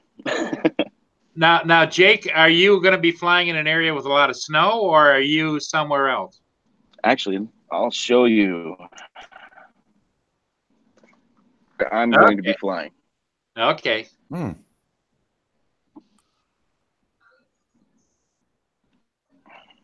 So no, Roger's got people on here from all over the world, and I didn't know what area you would be flying because I didn't know if you were in New Mexico or California or. Yeah, no, I'm actually in Montana. So. Oh no way! That's Cab. We've gotten hit with some good weather. That's Cab's country. I lived there for 20 years. Where are you at in Montana? I actually live in Billings, Montana right now. Holy I'm originally crap. from. Yeah, I'm originally from Butte. Oh, I know it all too well. Billings, Montana, the largest city in Montana. They just went over 100,000 population. My sister lives in a place called Absaroka, Montana, south of Columbus. Absaroka. Yeah. Oh, yeah. No, not there, actually. My father-in-law goes hunting out there and everything. So beautiful territory. We are family. Right. So wow. When someone mentions that word Montana, I I get moist. Trust me.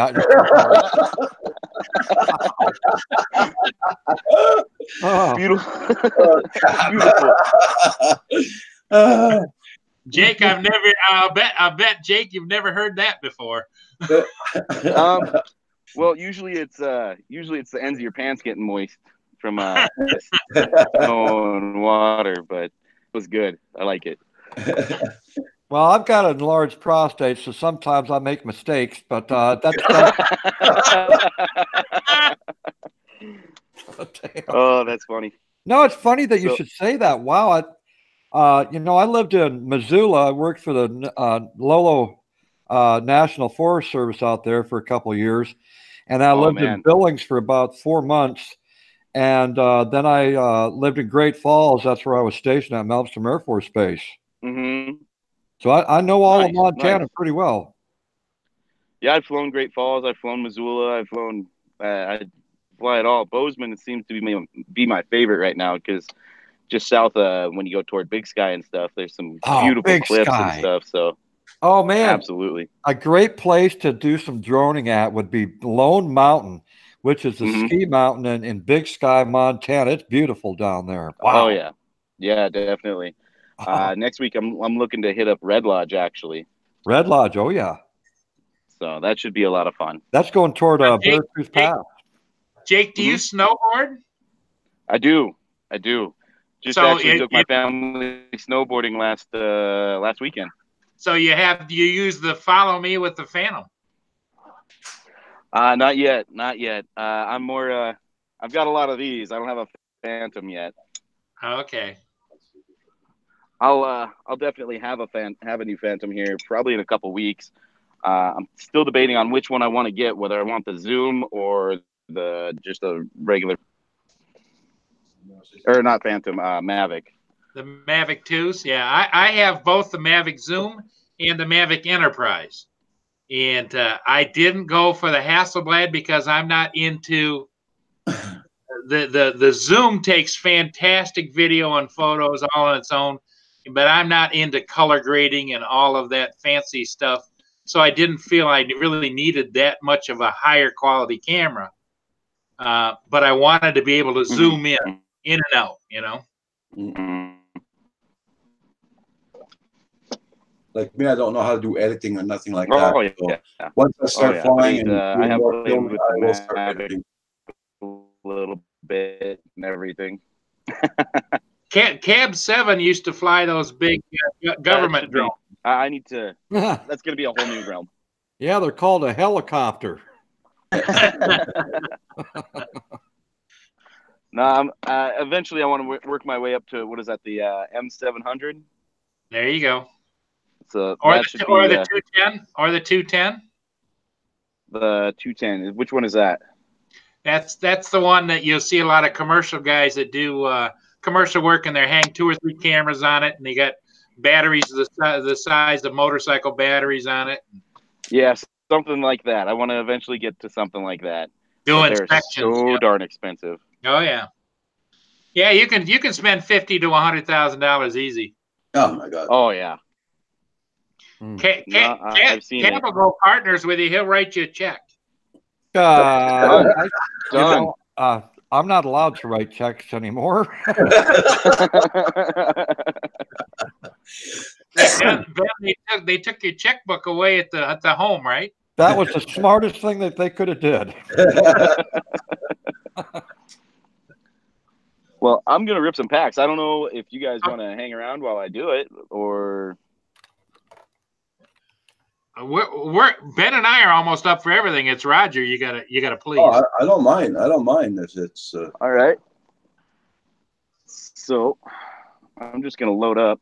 The goggles I'm using right here are the HD3s. I haven't up those yet. I feel like these are adequate. Ben, when he says load up, he's not talking about hitting the bottle. He's No. Well, hey, I wouldn't give an opinion if he did. I mean, well, you're going out in the cold. You might need a little nip, right? Yeah. Just a little bit. Let's see what I got here. I am gonna fly my Where does it go? I call it the ski verb. Switch warning. There we go. So let me find a place to set this side here. Jake, how old are you, young man? I am 32. Wow. Younger than y'all, but old enough that my kids call me old. Ben, do you remember those days? That was too many years back. I thought it's cloudy right now. Hey, Well, how you doing? You're having a good day because I know I was 32, but I couldn't pull a memory out right now to save my soul. Went by too quick, Paul. Went by too quick. Hash info. I'm baking. I don't even have the oven on. Oh, okay. Barry's views. How you doing? Hey, Barry. So right now I'm recording, so you guys will probably be on my channel as well. Hey, how you doing? It's me, Feb.13. So I don't know. Do you guys know much about the internals on these race quadcopters? No, not me. No, yeah, definitely not me. Well, this one is running 2700 or 2650 kV motors. Okay. And I'm running a 45 amp ESC. This is all Hobbywing X rotor stuff. I'm running a Foxeer Predator camera and a Tramp high voltage VTX. Goes up to 600 milliwatts. So, got to sort my battery cable. What controller are you going to be using? A Futaba or a? I have been using the Tyrannus X9D Plus. I did modify it. I put the M9R gimbals on it. My mistake was putting the M9R on both sides. Mistake being the pitch throw on these things, or throttle throw, whatever you want to call it, is only 45 degrees on both sticks. Wow. So I'm not getting the full, what do you call it? Yeah. What Ben would want to know is, are you a thumber or a pincher? Thumbs all day. Yeah, attaboy. Thumbs. So. I have no idea what that's supposed to mean, but I'll just go with it. So, and this is where I usually take off when it's a bit snowy. Sure. You don't have any problems with your electronics being on a metal surface? Just right off my hook. No, not at all. Okay. So let's see here. I am going to see what I got going. She's ready. Let me see if I can actually, I'll change positions here. I'll see if I can put this out here instead. Kind of bold here. Might be a little lopsided, but you guys can at least see the park. And I'll just take off from this clear here. Cab 7, Night Train says, Cab, pinching usually gets you slapped. That's why I only show one side of my face. I don't let you see the other side. It's red, okay? So let's see. All right, video's good.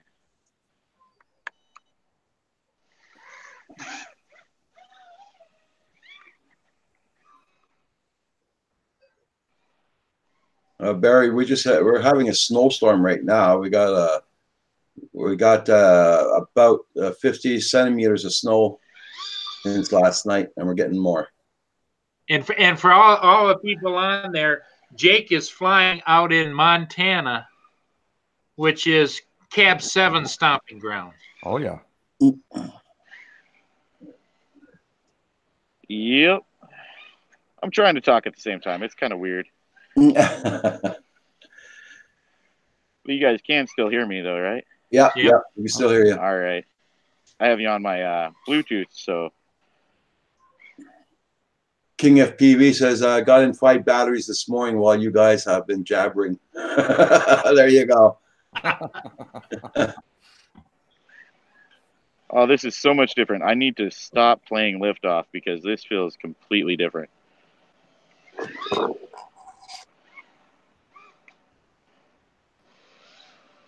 Next time I come out, what I'll do is there's two things in life that I've learned, and that is, one, when I was younger, I couldn't figure out why everybody wanted to go to Florida.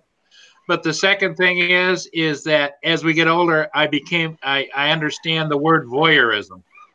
Holy crap, man. Whoa, that was close. Well, being that it's so cold and this battery's been charged for about 4 or 5 days, I'm about out. Let's see if you guys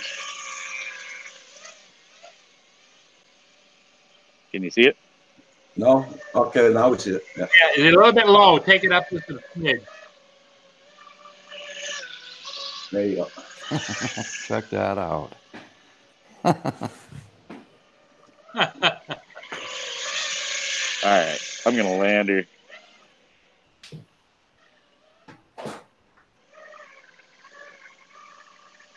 I usually land on the hood too. I know J Ray's good for that. He lands on his truck hood all the time. That's what I usually do, but I got my iPad up here right now, so that's asking for a $1,200 mistake. Yeah. I have a friend of mine that flies with me, and he has a pickup truck with one of those vinyl bed covers, and he uses that as a launching pad all the time. Yeah, no, I was actually thinking about grabbing one of those just for that. I'm not even kidding. Yeah. But that was fun. Well, it's like I said, it's been I don't know, maybe 2 weeks now since I've actually gone out and gotten to rip some packs. So it's kind of like getting that fix. Yeah, exactly. So, I got to transfer the GoPro on over. There we go. But no, I figured I'd show you guys what I got going on this morning, and well, thanks for doing that. You know, it's us old guys here, we don't get out in the snow that much. We can't. Plus, y'all like to fly that slow stuff. Yeah, exactly. The slow cinematic is what I do, and Cab 7, he's a little bit more on the edge, dangerous, but and Roger's flying his Spark as often as he can, but right now he's in the middle of another ice snowstorm. Yeah, I heard. That's rough business for sure. Yeah, you know what I love about these? We don't have the ice. We just toss it. Wow. How much was that piece of equipment that you just tossed aside? Total. Let's say if somebody was to buy that bind and fly, probably $600. Holy moly! God dang, man. Well, I've honestly, I've got like, I think I'm upwards to 10 of these things right now. Wow! Wow! So I know people with more. I got people. I've got friends that are actually putting 20 of those things up on their wall. So dang. Yeah, you must mortgage the house off to do that. I won't lie. My first year into this, I did it kind of the rough way and decided I'm just going to build stuff and fly it. Well, Cab 7 has a channel where he does what he calls a counseling on electronic addiction. Right, Cab? Well, I haven't gotten to that particular one yet. Well, actually, it's funny you should say that. A couple of friends of mine and I, we have a Facebook page called the Quadaholics, and nice. We actually are doing a show now on Fridays, like every other Friday, talking about how to get started, kind of how to feed the addiction, essentially. So, it wouldn't surprise me, Jake, that any addiction can get you into trouble. But it wouldn't surprise me that there's people out there that love drones with so much passion that it actually affects their marriage or their relationships. I mean, they're that addicted. Oh, it definitely can. Yeah. Yeah. Yeah. It definitely can. For the first year of this, I think $20,000. No, first year and a half of this, I spent about $20,000 on all my equipment, Yeah. and which is an absurd amount of money, Yes. to say the least.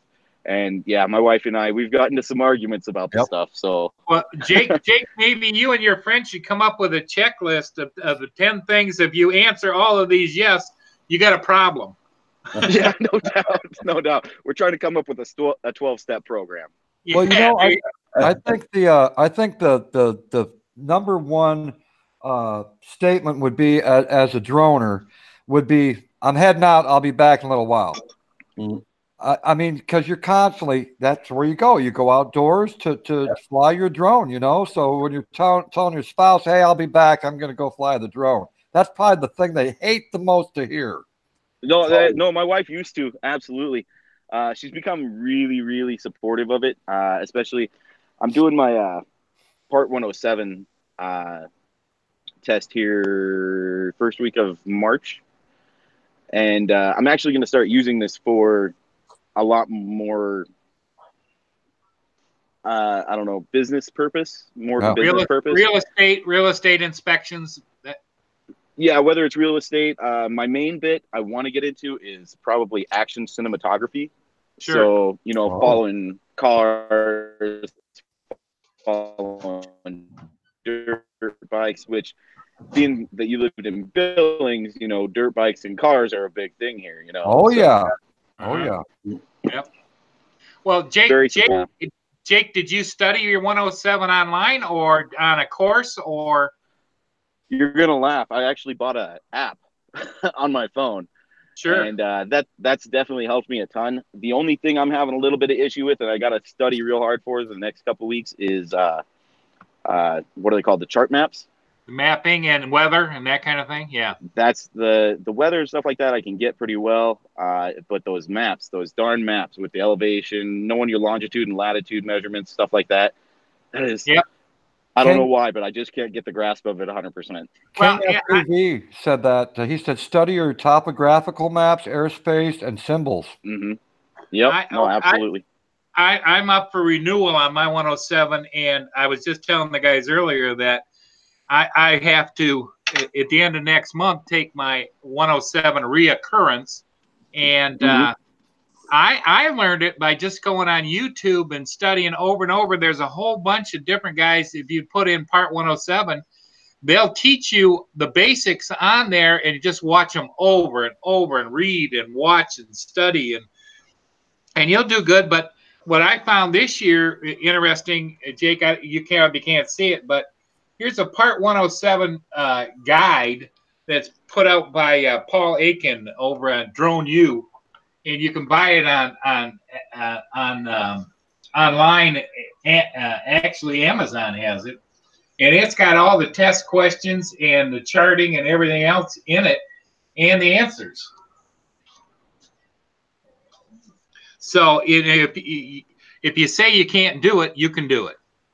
Oh yeah, no, I full on believe it. For some reason though, I need to find some like with math or biology, whatever, science, whatever in school. I've always had to kind of wrap my head around it in a different way. And for some reason, these chart maps, I just haven't found that route for me yet. Well, what helped me the first time around, Jake, is I went and bought an actual map that pilots carry that have all the circles, and you unfold it, it gets bigger and bigger and bigger and bigger and bigger. Dang, that's a good idea. And that really kind of helped me, because then I could unfold it and look at a certain area, and you can buy it for whatever area, but you can get the idea of restricted, non-restricted, and all those kinds of things right on the same map that the pilots carry. That's a great idea. I might have to do that. It helped me. It did. Says Night Train says he started studying using Tony and Chelsea's Chelsea channel. Yep. Tony and Chelsea are very good. good idea. Wow, this drone tread on me. He's You watch two that's videos. actually brilliant. Send me links to those 2 videos, drone.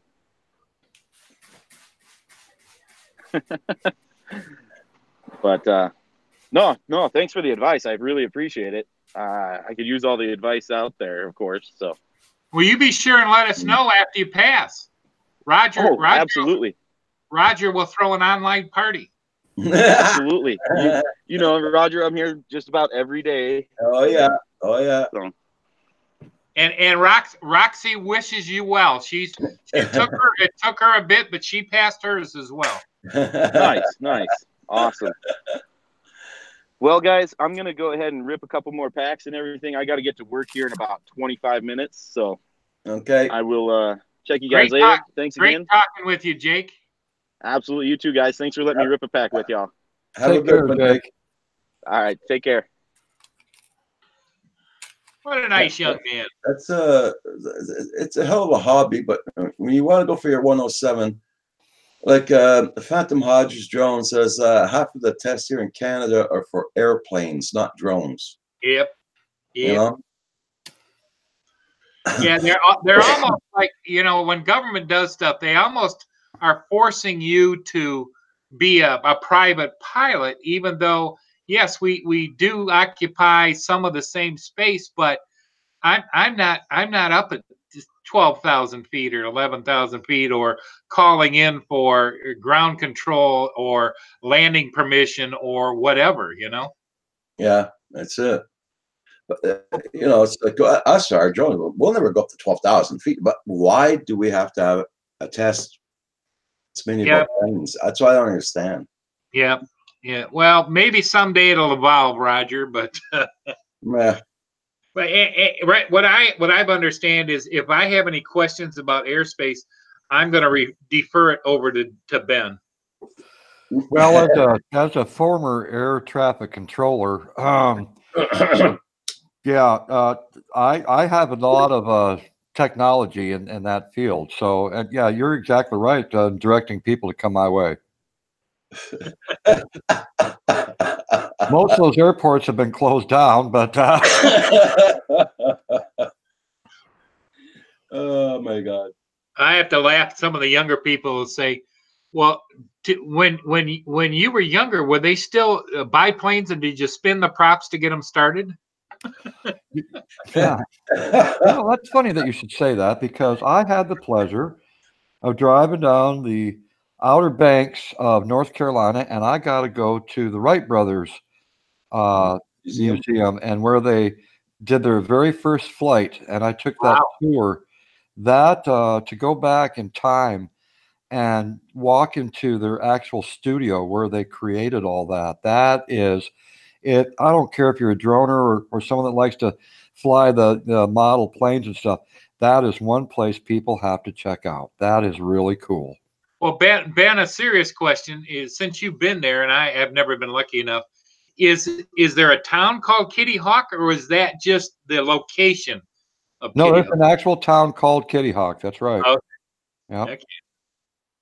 And if you want to see some big sand dunes and take flight off of them, they also got I forgot not parasailing, it's some sort of sailing where you just run off the dune with those whatever you call those wing things anyhow and fly around a bit. That's kind of fun too. Yeah. Now you and a couple of your girlfriends did that, right? I try not to remember those times there, Paul. I thought you went there one time with Betty White. Well, listen, the wallet used to be thick, and now there's nothing left in it because of those women.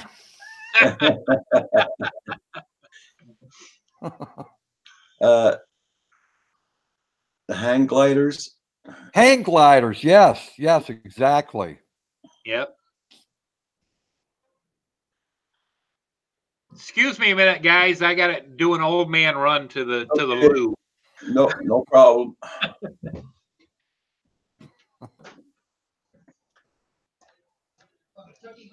So I hope you guys all your weather's going good down there, like Hash Info. What are you doing there, girl? Okay, hash info. Welcome into the chat. Star Cops in the house. Phantom Hodge drones. Drone tread on me. Night train. Phantom Hodges.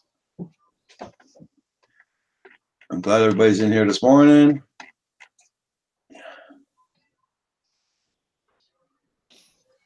I'm glad you're doing good there, Hash Info. Yes, sir. I did send a link to Andrew, but I don't think he's on his computer this morning.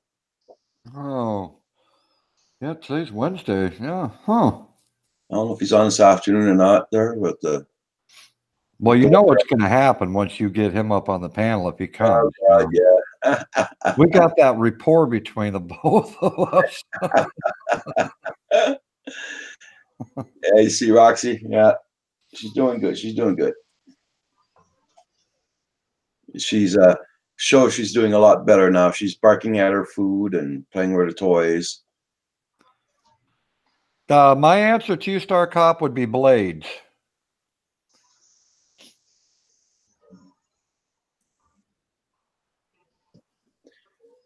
What do you skate on when you go ice skating?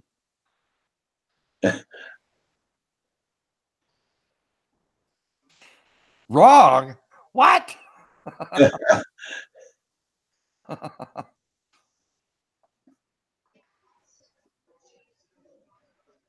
Okay, that's enough. Yeah, that's enough. Wrong, Barry. So all you guys with the cold, icy weather, here is a trivia. What do you skate on when you go ice skating? Feet. Water. Oh, water. Yeah. Yeah, it actually is.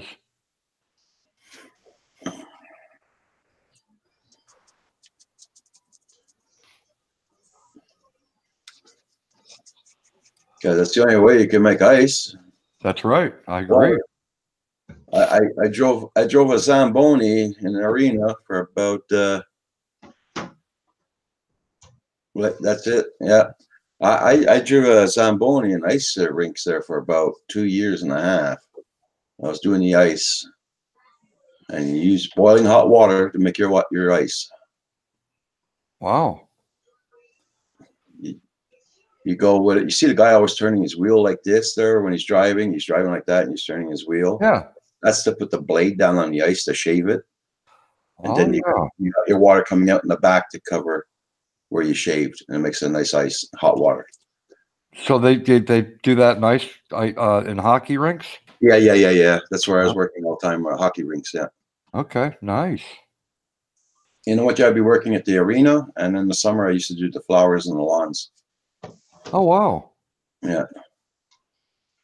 I worked there for 15 years, and after that I went to work at the old age hospital for the elderly there. I worked there for 20 some odd years.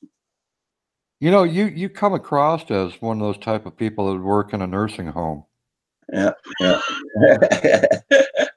I did work in a nursing home for 20 odd years. Yeah. No, you actually, your personality, you do come across as someone that okay. worked there. Yeah. Very soothing personality.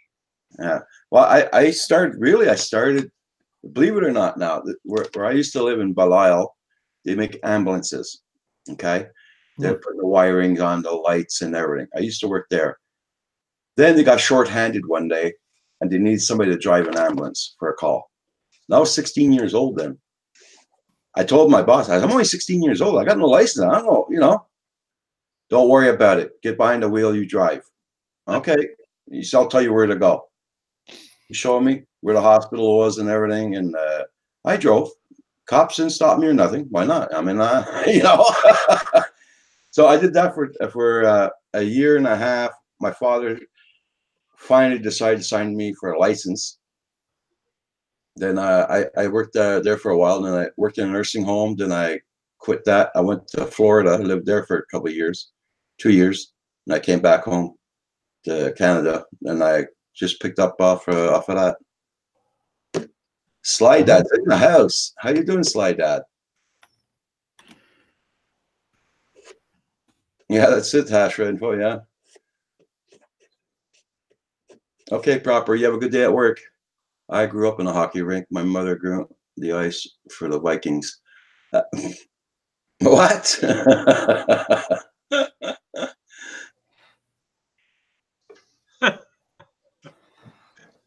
That statement from Blizzard, I don't know whether Yeah, I that's. don't know about that one either. Yeah. I mean, what the- I don't know if he's referring to the original Vikings back on the fjords, or he's,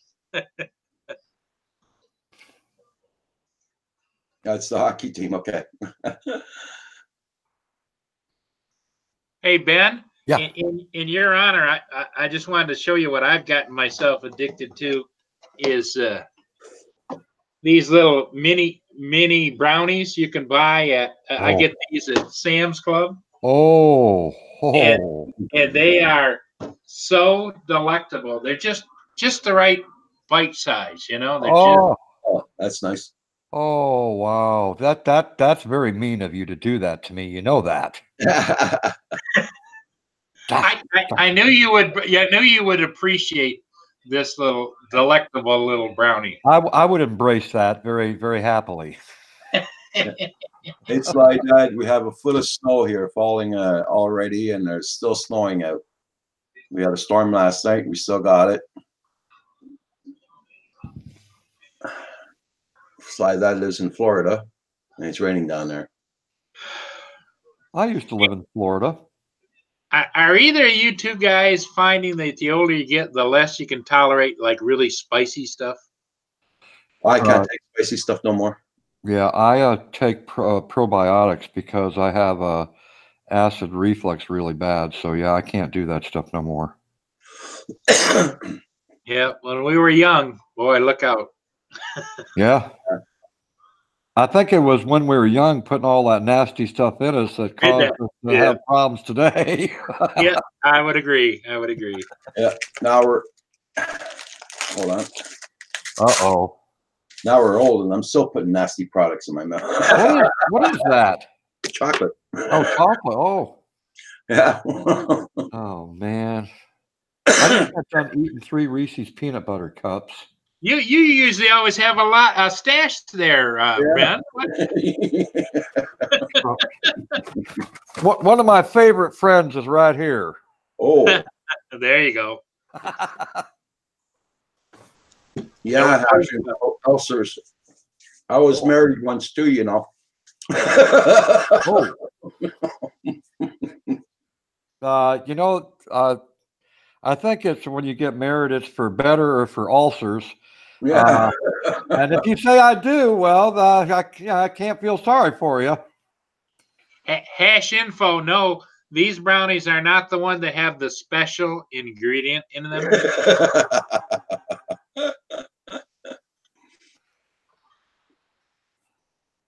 I used to wake up with a headache every morning, so I got the worst. You know what I mean? So I'm okay now. Oh, those are some I good shouldn't say times. that. You know, I mean, really. Jeez. Yeah, we're all sitting around waiting to get ourselves out there to be able to fly, Roger, and I'm sure that all of our people that are there that have joined us, and I just know those personalities. They have all hit the like button, but they're probably a lot of them are in the same boat, you know. Mm-hmm. Yeah, I know that. Stuck in a house in a snowstorm and all that, and Ben, if I ever get rich, I keep saying, Lord, I'll try it if you want me to. But if I ever get rich, I'm going to buy you the biggest, baddest 6-foot drone that you can fly and take the kiddies for a ride. Oh, I would end up sending that back to you.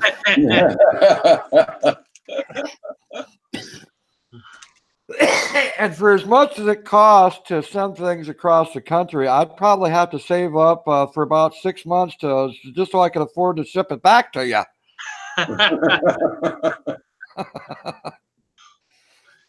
Okay, Yeah. Hodges.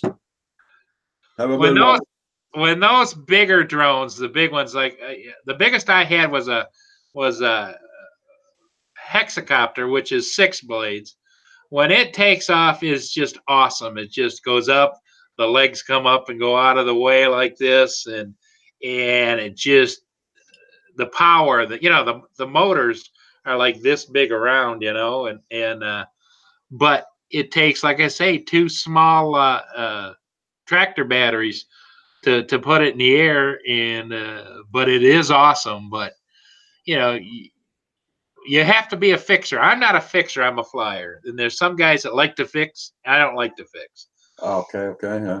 So you're having problems with it or what? Or well, the problem what I had back when I was flying that big one was you had a Futaba transmitter. You had a different receiver. Then you had to buy the video transmitter and receiver. Then you had to buy a different gimbal.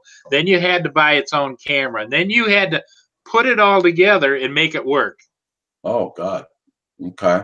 And it's just very frustrating.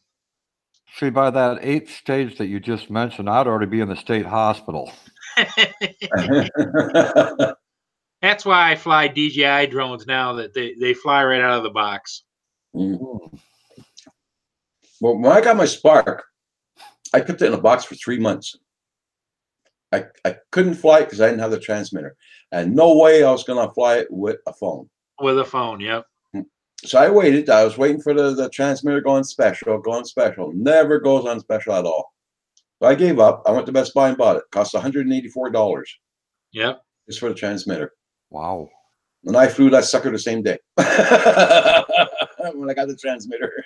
Man, you're probably glad you waited, because it makes it so much easier to fly. Yeah. Yeah, you get updated right out of the box, not a DJI. Yeah. Well, Roger, I think I told you that I had bought one of those new DJI smart controllers. Yeah. And I flew it 2 or 3 times, and I put it online last week and sold it. Oh, you sold it already? Yeah. The screen was 5 inches, which is about the bit, and it was bright, but I got these tired old eyes, and I'm using right now a great big iPad on there, Okay. And so even though it was bright, but it was just too small, and I just, for being a $750 controller, I thought, nah. Yeah. Okay. Wow. Better sell it before it's only worth $300. Yeah, for sure. Yeah.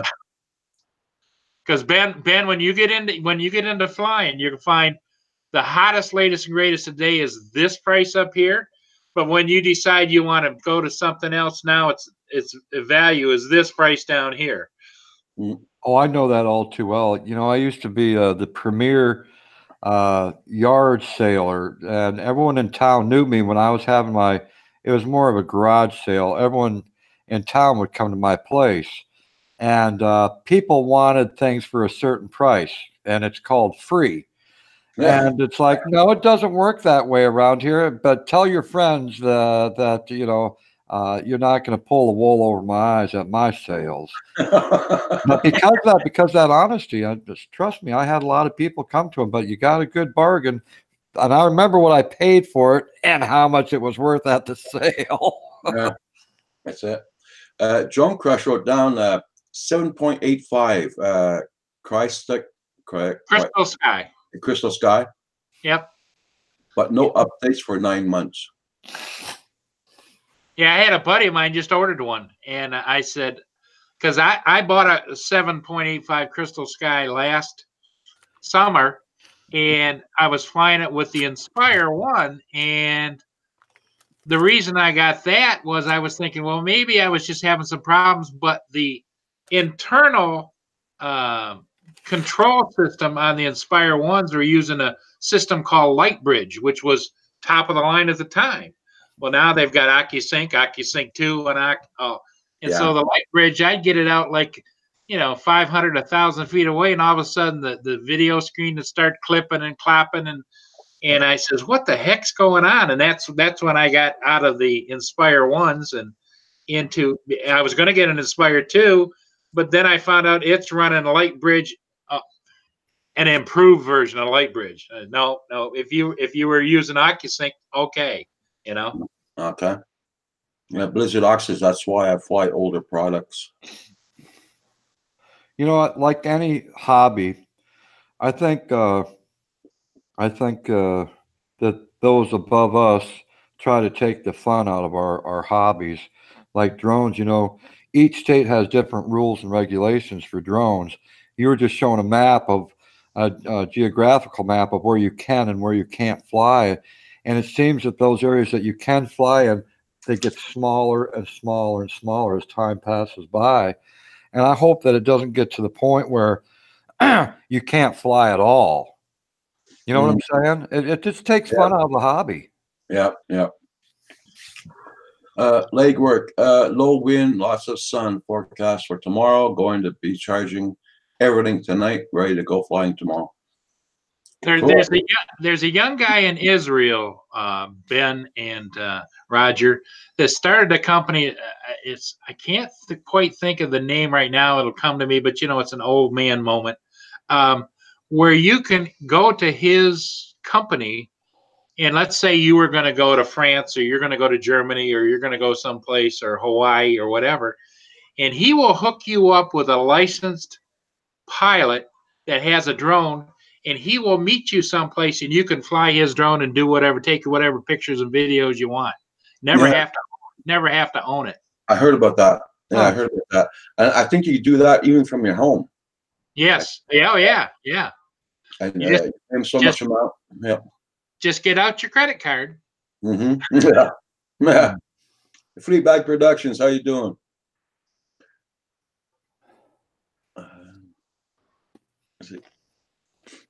Blizzard Ox says, watch X-Jet's video. Over 50% of the plane's wrecks are pilot errors. I believe that. Over 90% of hangovers are the drinker's error. There you go. And drone crash. I know that all too well.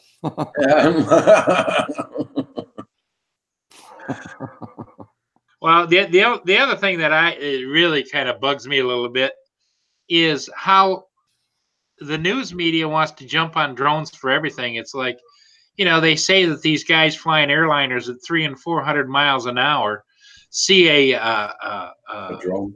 1 foot drone and can identify it, but yet if they get a bird strike, in their reports, we never saw it. Yeah, yeah. See that airplane that hit that house there last week again? Yeah. How many airplanes are going down and they're hitting houses and everything? Yeah, and then it's more. See more crashes with airplanes than we're seeing with drones. Yeah, yeah. It's really the go-to. But then again, the news media is different. Back when I was growing up, and maybe you too, Ben, and they used to report the news, what was factual. Now it's like it's this competition. Well, I can get ahead by saying this, and I can get ahead by saying that, and I can get ahead. Yeah. There you go, Drone Crush. Hey, Adam Ackerman, how you doing?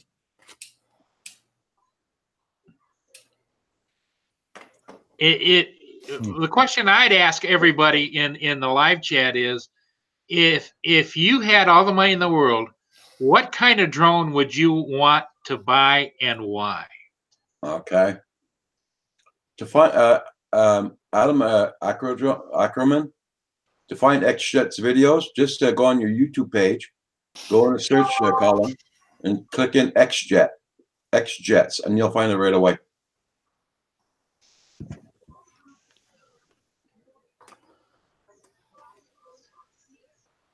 Yeah, that's true, Drone Crush.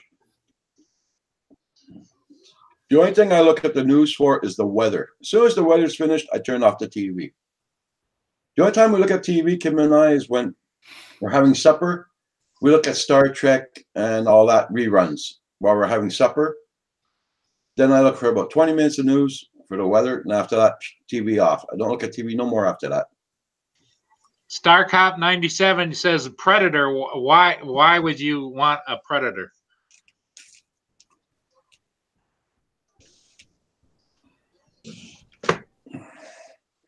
Butterfly Whisperers, how you doing? Ben, have you heard butterflies whispering you, and what state were you in at that time? Well, actually, I'm a nature photographer, so I've got butterflies in my backyard because I do perennial flowers, and I've got thousands of them. So, yeah, right here in my own backyard. Do they talk to you? They sure do. All right. Yep, they sure do. Biggest thing I have running around my yard is I feed the squirrels peanuts. And I've got some of the biggest damn squirrels you've ever seen. Well, I'm going to tell you right now, I've got a squirrel-proof bird feeder pole. And I don't know if anyone else has come up with the idea because I haven't seen it, but I've got it on my channel. There you go. And it's made out of PVC pipe, and it's a big 6-inch around pipe. Well, a squirrel ain't going to climb up that as long as you don't got it next to a wall, a fence, or a tree or something like that. You're good to go. Yeah.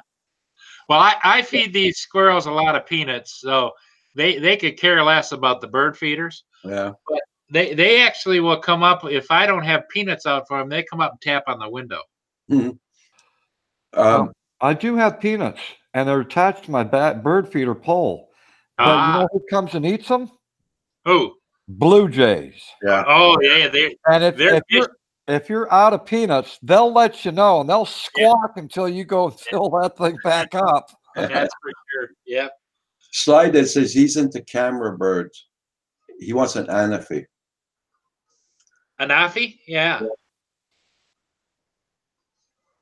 Hey Heath, how you doing? Good afternoon. Well, and anafi is really small. It folds up and it looks almost like, I don't know, a big small little brick about this big, and it just unfolds, and it's got a hell of a camera on it. And it's made out of is it France or Europe somewhere, I think. Butterfly Whispers, I wanted to say thank you for doing this.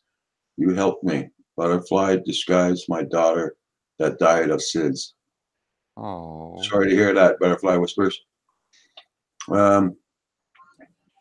Stop licking the dust off the butterfly cup.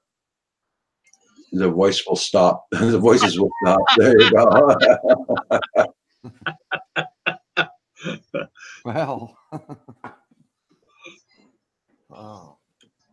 Yeah, like you're talking about bird feeders. Well, if our bird feeder is empty on the gallery, the birds will come and smack against the window here. Yeah. It's empty. They're like going, hey, hey, hey. But here for squirrels, we have to shoot them because they can get in your attic and chew on your wires. Oh, okay. And it caused a fire. My next door neighbor, my landlord, his house caught on fire because of the squirrels a couple of years ago. Wow. Yeah, they do like to build their nest in attics. There's no doubt about it. You got to, put screens over the vents and everything. He did that, and they got in somehow. Hey, Merch, how you doing? Welcome. Yeah, we're good here. We're having a snowstorm right now, Merch.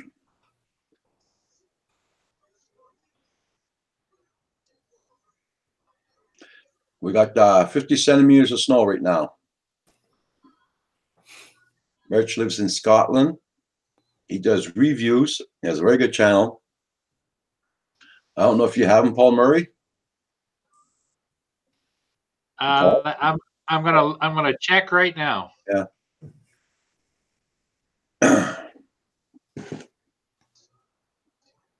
He has fantastic reviews and everything. I gotta run and get some more cigarettes. Bring back, guys. Go for it. I'll take a cup of coffee while you're at it, though. Yeah, I just finished mine.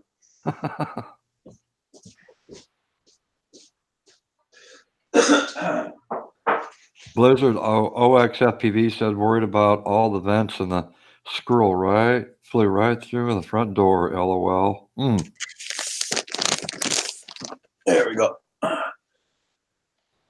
Centimeters, Roger. English, please. We got a foot of snow. Joan Crush. Yeah. because I know Merch in Scotland, you kind of, they're all centimeters and millimeters down there, like here in Quebec. We got a foot of snow for sure. And it's still coming down. I've got Merch RC. Yep.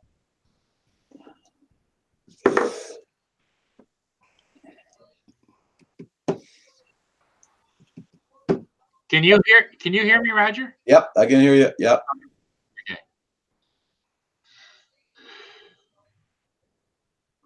Okay. Merch, I talked to Val last night on Google Hangouts, and she's got a very bad make a snowman. Yeah. Yeah, Merch. I talked to Val last night, Merch, and she's got a very bad case of bronchitis, so she's not allowed talking for a while. The doctor told her to save her voice. Also, when she gets better, she'll be going on doing her live streams.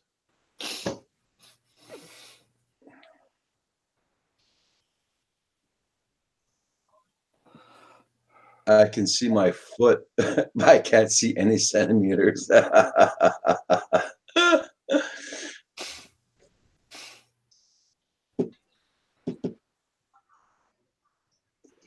Today I'll be closing down at 11:45.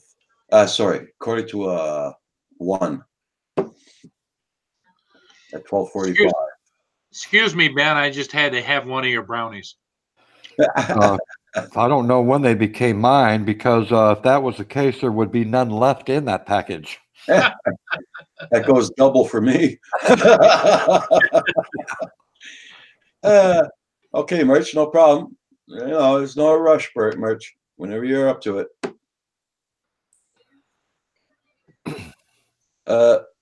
Star Cop's asking you, Paul, if your Mavic Enterprise came with the ADSB. Yes. That's the system on board that tells you of any other aircraft in the area and gives you warnings.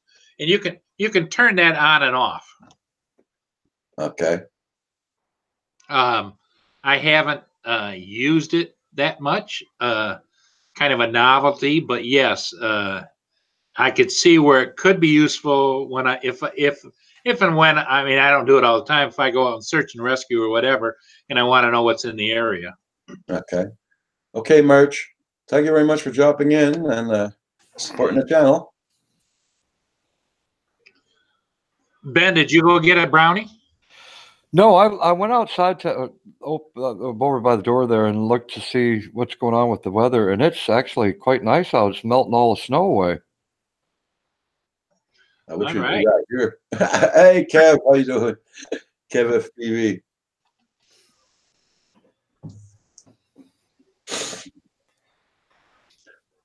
StarCop says it is a purpose, the requirement for non-line of sight flights, Paul.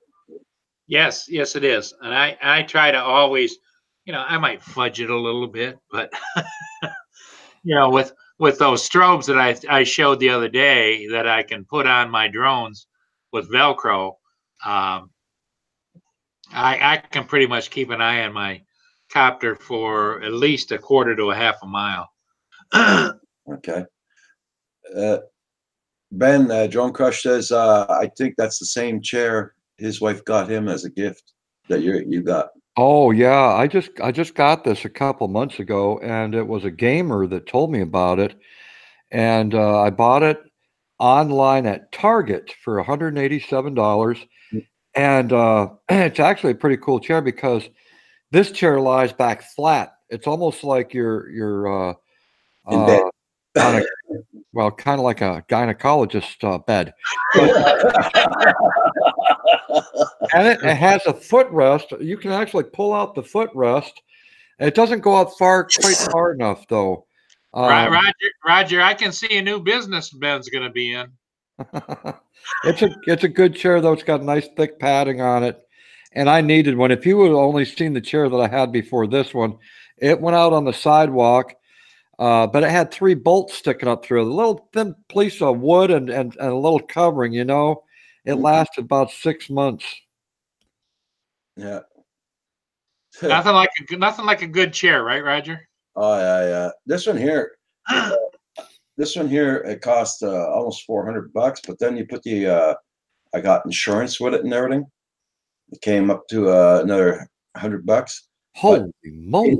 In 3 years, if this material here is ripped a little bit, or it's like unstitched a little bit, I call them up. They reimburse me the chair completely, and I keep the chair. You reimburse it, and I go and pick out something else. That's the insurance policy they got at Staples. It's all guaranteed. Well, I would purposely, damage that chair as much as I could to make up for the cost that I paid for the damn thing. Well, the only problem for Roger there, Ben, is the fact that I don't think he lives right next door to Staples. No. It's a half an hour drive. It's not so bad. Yeah. But I mean, even if your wheel breaks underneath, anything happens to this chair. Anything. If the arm comes loose and you can't tighten it, they'll send you the reimbursement right away. Wow. Yeah. So that's why I took the insurance with it and everything. It costs a few bucks more, but what the hell, And it's good. And me, I weigh 240 pounds, so it's good for a 400-pound guy. So we get to an age and stage when we want convenience more than anything else. Yeah. Roger, you and me are almost identical in size because I'm about the same weight as you are. I weigh 242 pounds. Yeah. So it's and the other chair I had before, man, that was my tailbone would hurt. Yep. My back would be killing me. Yep. What's the Staples hips replacement policy? There you go, Blizzard.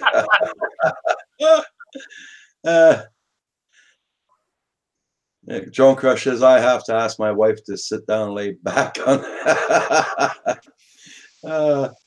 Ricky Duck. I went to register my Phantom 3. It was going to cost 35 pounds for the registering numbers and the card with the photo on it. Oh yeah? Here we got no photo on it, nothing like that, and it costs $5 to register your drone. Hey Ben, that sounds like the kind of chair that Green Bay Sexy would like. Well, I had the pleasure of meeting him, and his chairs aren't so darn comfortable. and I let him know that too, but at least I had something to sit down on while, Yeah. There you go. Furball Kim is in the house. Hello, Kim.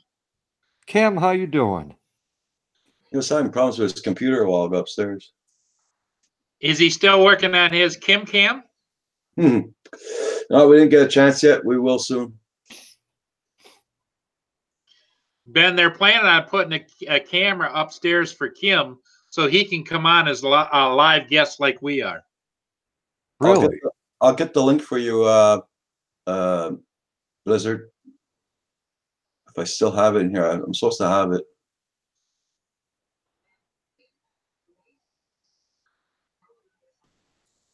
Yeah, here it is. Take care, Drone Crush.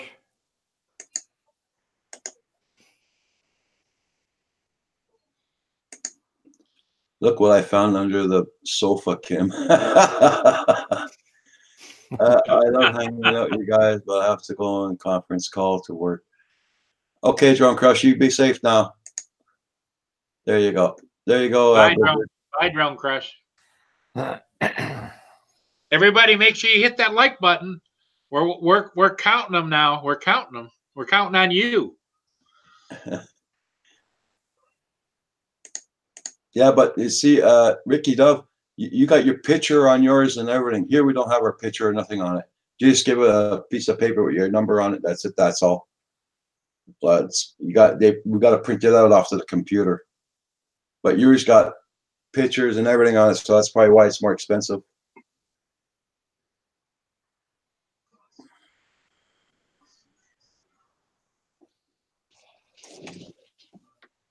Wait a minute, we're back. I think.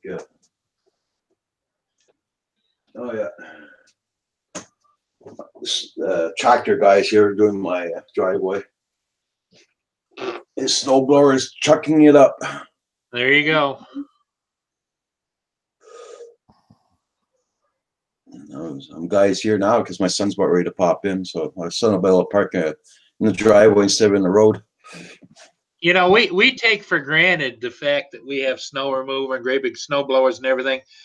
You know, probably it wasn't more than 100 years ago, this kind of weather, there'd be horses with sleighs, you know?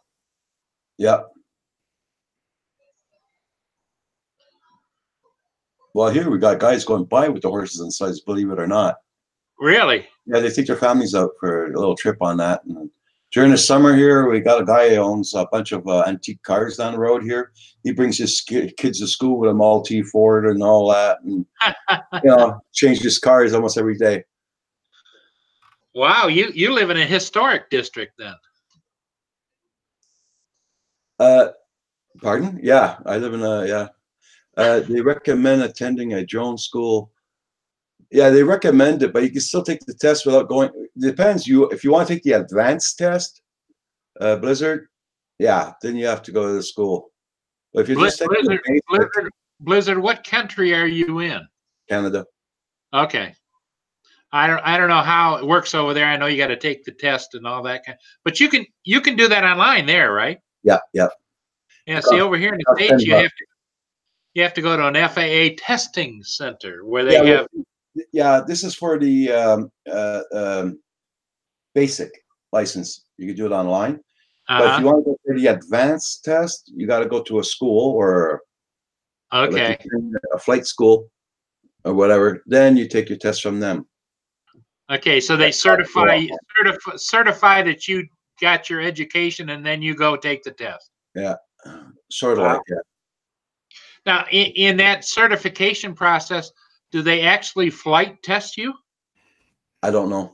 That's one thing I do not know. I do not know. Yeah, because they're talking over here in the States about maybe, for 107 pilots having to take a flight test, which I could understand since I have to go someplace to take the test, and it's usually at an airport. Yeah. I could take a drone with their authorization and say, fly around these whatever and come back and land. Yeah. But they haven't gotten to that point yet. Hey Kelly, how you doing? Yeah, the basic hobby test. Yeah.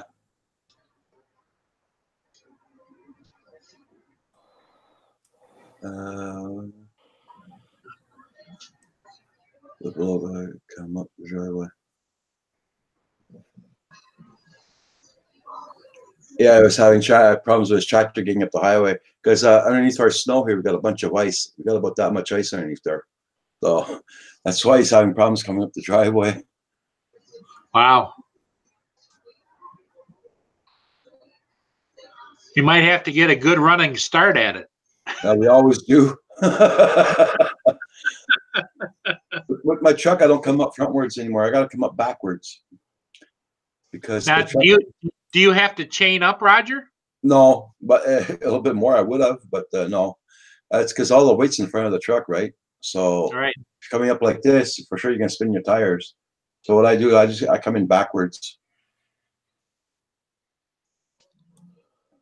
There's over 2 feet of snow now, yeah. Just in the driveway, because with the winds we got and everything there, we got snow drifts about 2 feet. Wow.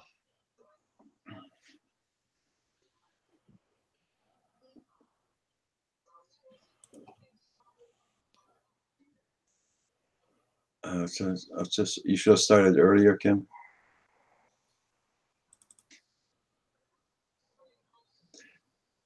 Yeah, it's still snowing like a bugger outdoors. So you just came past one shot in there, so we can get up and down the driveway. And I'm just gonna come back later.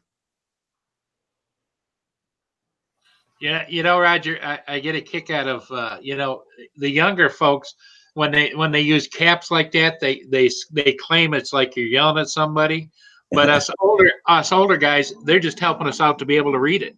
Yeah, true too.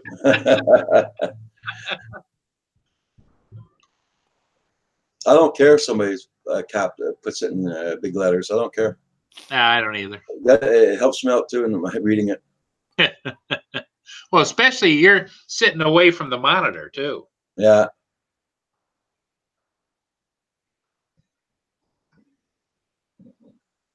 Ricky Dove already thought of that, and I already thought of that for doing with Kim, throwing him down the hill in a sled, go get the mail, and pulling him up with the sled. Because our driveway goes like this, goes like that. Well, the other way, Roger, he could ride a snowmobile down there and back, right? Yeah.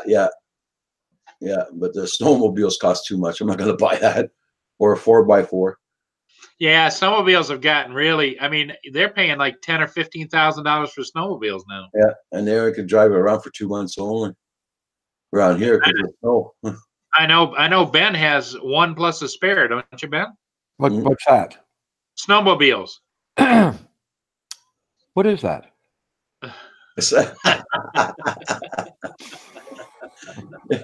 There you go, 100-pound fishing line test. There you go, Blizzard. Yeah.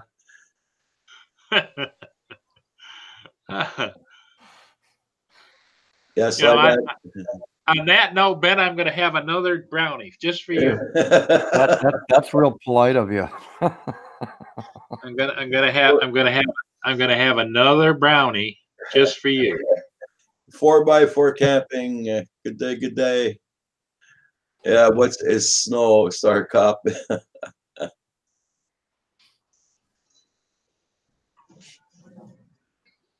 Yeah, I got my son to come here the other day and took an 80-pound bag of salt. He put that down in the driveway. Plus, at the end of the driveway, my landlord brought over ashes from his wood stove, and we put all that down at the entrance of the driveway. Jeez. Yeah. I think you're good to go. We were, yeah, but now it snowed. So, and now they're calling for a rain. I think is on Saturday.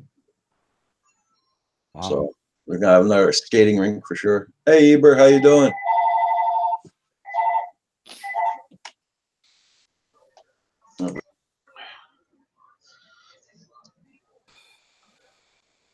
You know, Ben, I could never figure out why some places they use sand on the roads.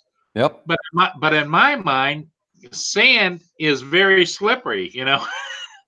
So how does that work? Is it just because it bites into the snow or ice? Spam.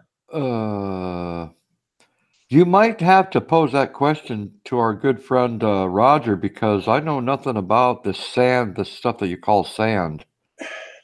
Roger, sand on top of snow and ice. Yeah. They use that a lot of places instead of salt or chemicals. Yeah. And in my mind, it must work, but I just don't quite understand. Maybe I'm just no.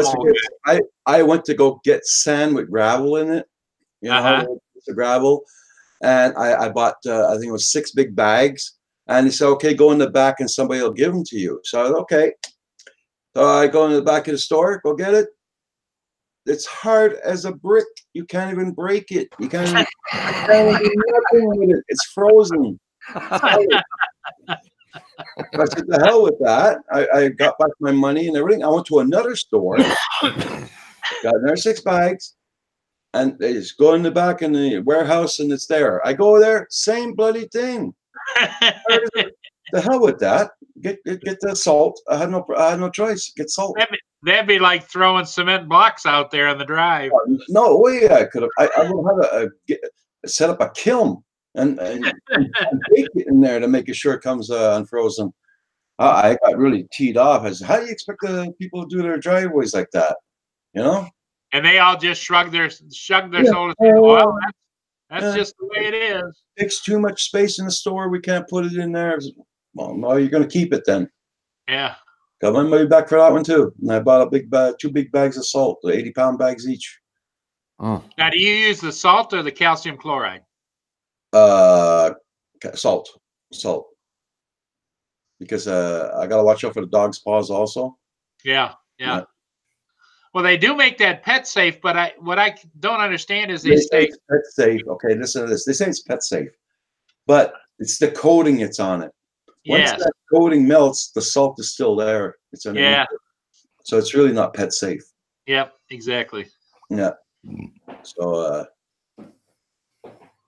Well, you know, we have to be careful about the chemicals you use when Ben's around because you know he was licking the windows. So Yeah.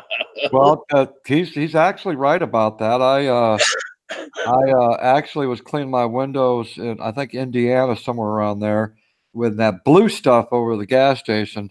So I squeegeed it off and thought I had it all off, and I licked the window because my friend was in there. I was just trying to, be funny, and yeah, I licked that stuff up. I don't know what chemicals are inside that, but the aftertaste is not so good for about 3 hours.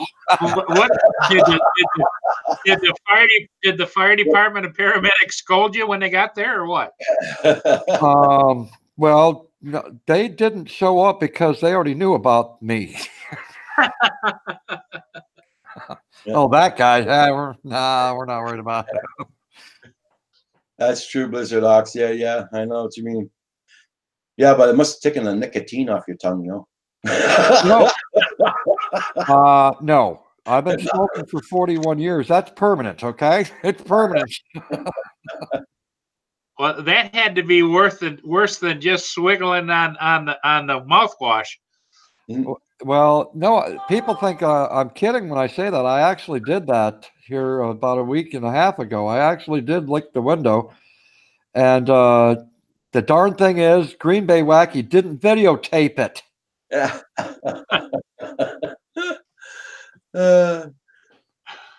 Now, does Green Bay work in the daytime?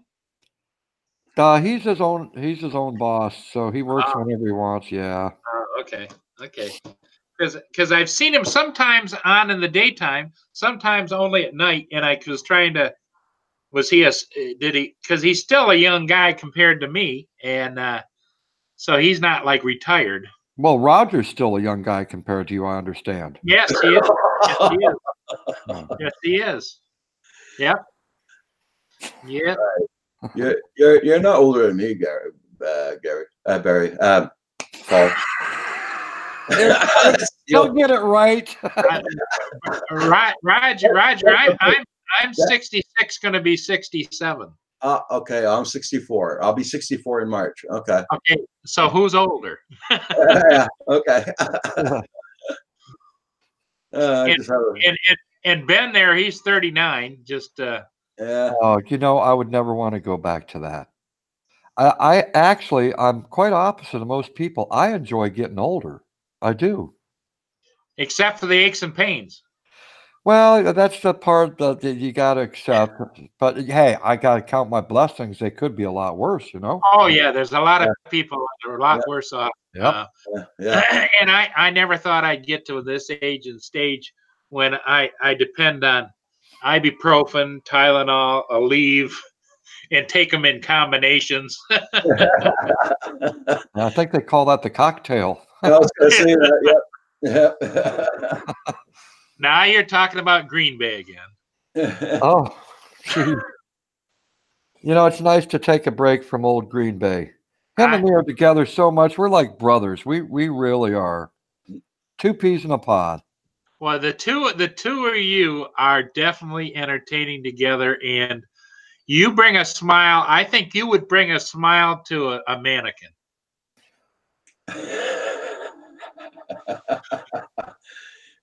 I've got two of them over here, and I've got one of them over here. Are they test pilots on your new chair or what? Well, one is Dorothy, the other one's Sophia, and the other one is I forgot her name. that happens, that happens. Well, what you got to be careful of there, Ben, is make sure you don't slip and use the wrong name when you're talking to your wife. Yeah. Well, I don't have a wife, so I don't need to worry about that. Thank goodness.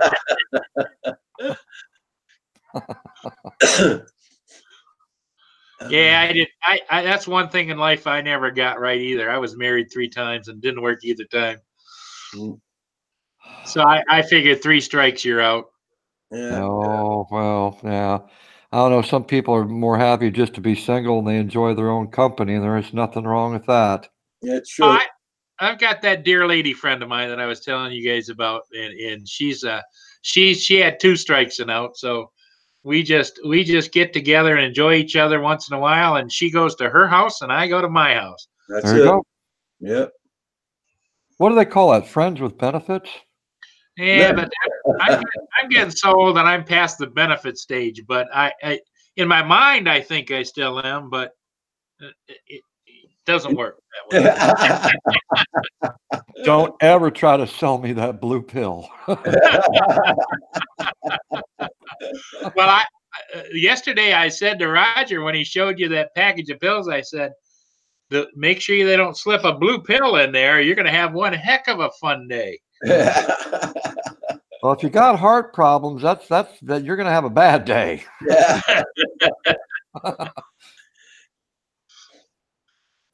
If you are live on YouTube, you can have a TV in the background. Yeah, you can have the TV on in the background, but no sounds. Yes. Because you can get copyright strikes from the music that play on it, Yeah. or the commercial or whatever. So don't play the TV. I actually, if you have, yeah, I would never put a TV on. No. You never know. You might get it, like if they're showing a Tide commercial or something, the bottle. I don't know how that works, that part. I don't know. Advertisement, they're not allowed. I don't know. Well, give it a while, and Hangouts will figure out a way to monetize Hangouts, and they'll figure out how to, and they'll say you set the parameters. Like every 6 minutes, we're going to go to a 30-second commercial, and you'll get paid for it. Yeah. Well, I'll tell you, I should get paid by Coca-Cola for as many times as I sing their theme song and hold up that bottle in front of everyone. True. Yeah. If I were you, 4x4, don't play any TV at all. Just leave it off. Yeah. There's a lot of guys are on drones. They're playing guys' videos in the background. That's okay, but they got no music on. But get the permission from the guy's videos you're playing. Yep. Because he might turn around and give you a copyright strike.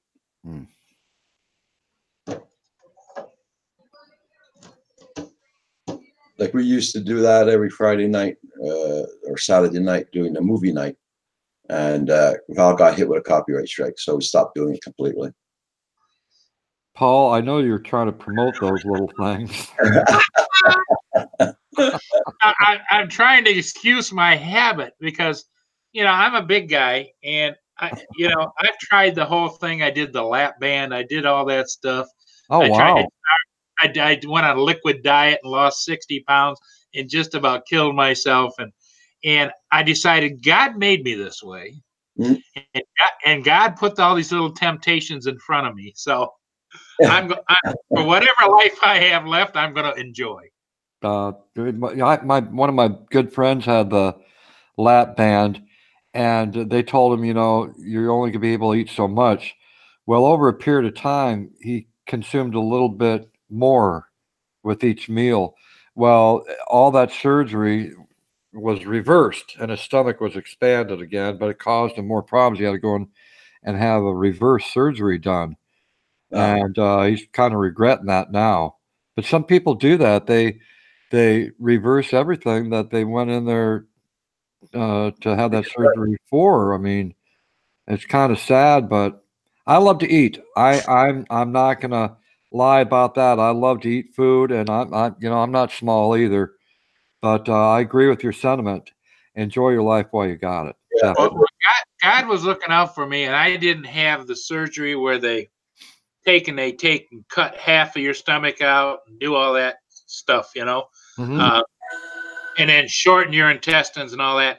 I had the surgery lap band where they just go in and they put this band around there that if you eat too much too fast, you get full and then you want to throw it up. But what I learned early on was that if you drink a lot of Coke or Pepsi along with it, it just slides down. It doesn't care how much is going down. Okay. JR for life, Roy. How you doing? It's like my grandmother always said, there's nothing better in life than eating. So Yep. Geez, you got me all tempted here. Doc. I had my chocolate. Okay. Well, the old days, Roger, families used to celebrate around great big huge meals. Yeah, well, like I had 7 brothers, so we always had big meals at the house. Yep. Always, always, always. And my mother used to say, "You're not getting up the table till you eat every bit." Oh, geez, I remember those words. Yeah. Well, being a cook in the Air Force, I have a habit, and I can't help it. I was cooking for 700 troops per meal, 4 meals a day.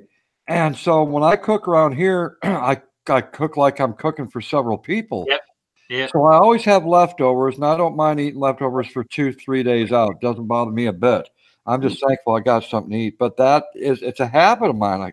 I cook big as well. Yeah. And there's just me and I here, and I don't want her getting big. And so I'm cooking spaghetti, and I could serve 8 people, or if I'm cooking whatever, or chicken or whatever, I could have a banquet, Yeah. Yeah. Oh, yeah. That's where a big freezer comes in handy. I would rather have an upright freezer, but this is the thing that turks me off. You go to your big box store, Lowe's, Home Depot, and they got the deep freeze, the one that you lift the door and you have to dig inside. And what you're looking for is usually at the very bottom. So you got to maneuver everything, and you're pissed off by the time you get to what you need to get to. Yeah. And those are cheap. But the upright with all the shelves in it, which is very convenient, you reach in, grab whatever you need to pull out, those things are unaffordable. Yeah. Yeah. Yep. Well, the other one that when I was growing up, the freezer was always on top of the refrigerator. Yep. You could just look in there. Yeah. Now they got them on these pull-out drawers down there that you got to be a midget to see in there, and you got to go through all those contortions down on the bottom. Yeah. Yeah. Yeah. That's what my son's got, one of those fridges there. I guess they call that progress, Roger. Yeah. Yeah, well, progress costs a lot of money. Yeah. JR for life, Roy. Yes, we have a lot of snow here too. Yeah. We have a foot of snow, over a foot of snow. It's still snowing like anything. My snowplow just came and did my yard. He's going to come back again tonight for sure. It's absolutely beautiful outside right now. Sunny, the snow is melting, and in a half an hour, we got snow coming in. Oh, yeah? Oh, yeah. Okay. Damn.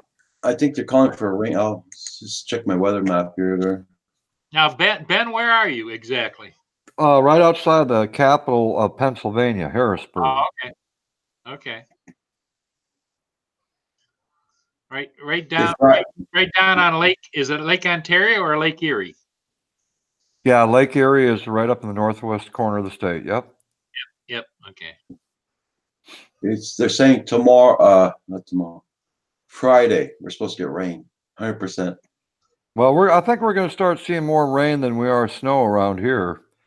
It's in that stage where it's wanting to be spring, but yet still wants to be winter, kind of thing, Yeah.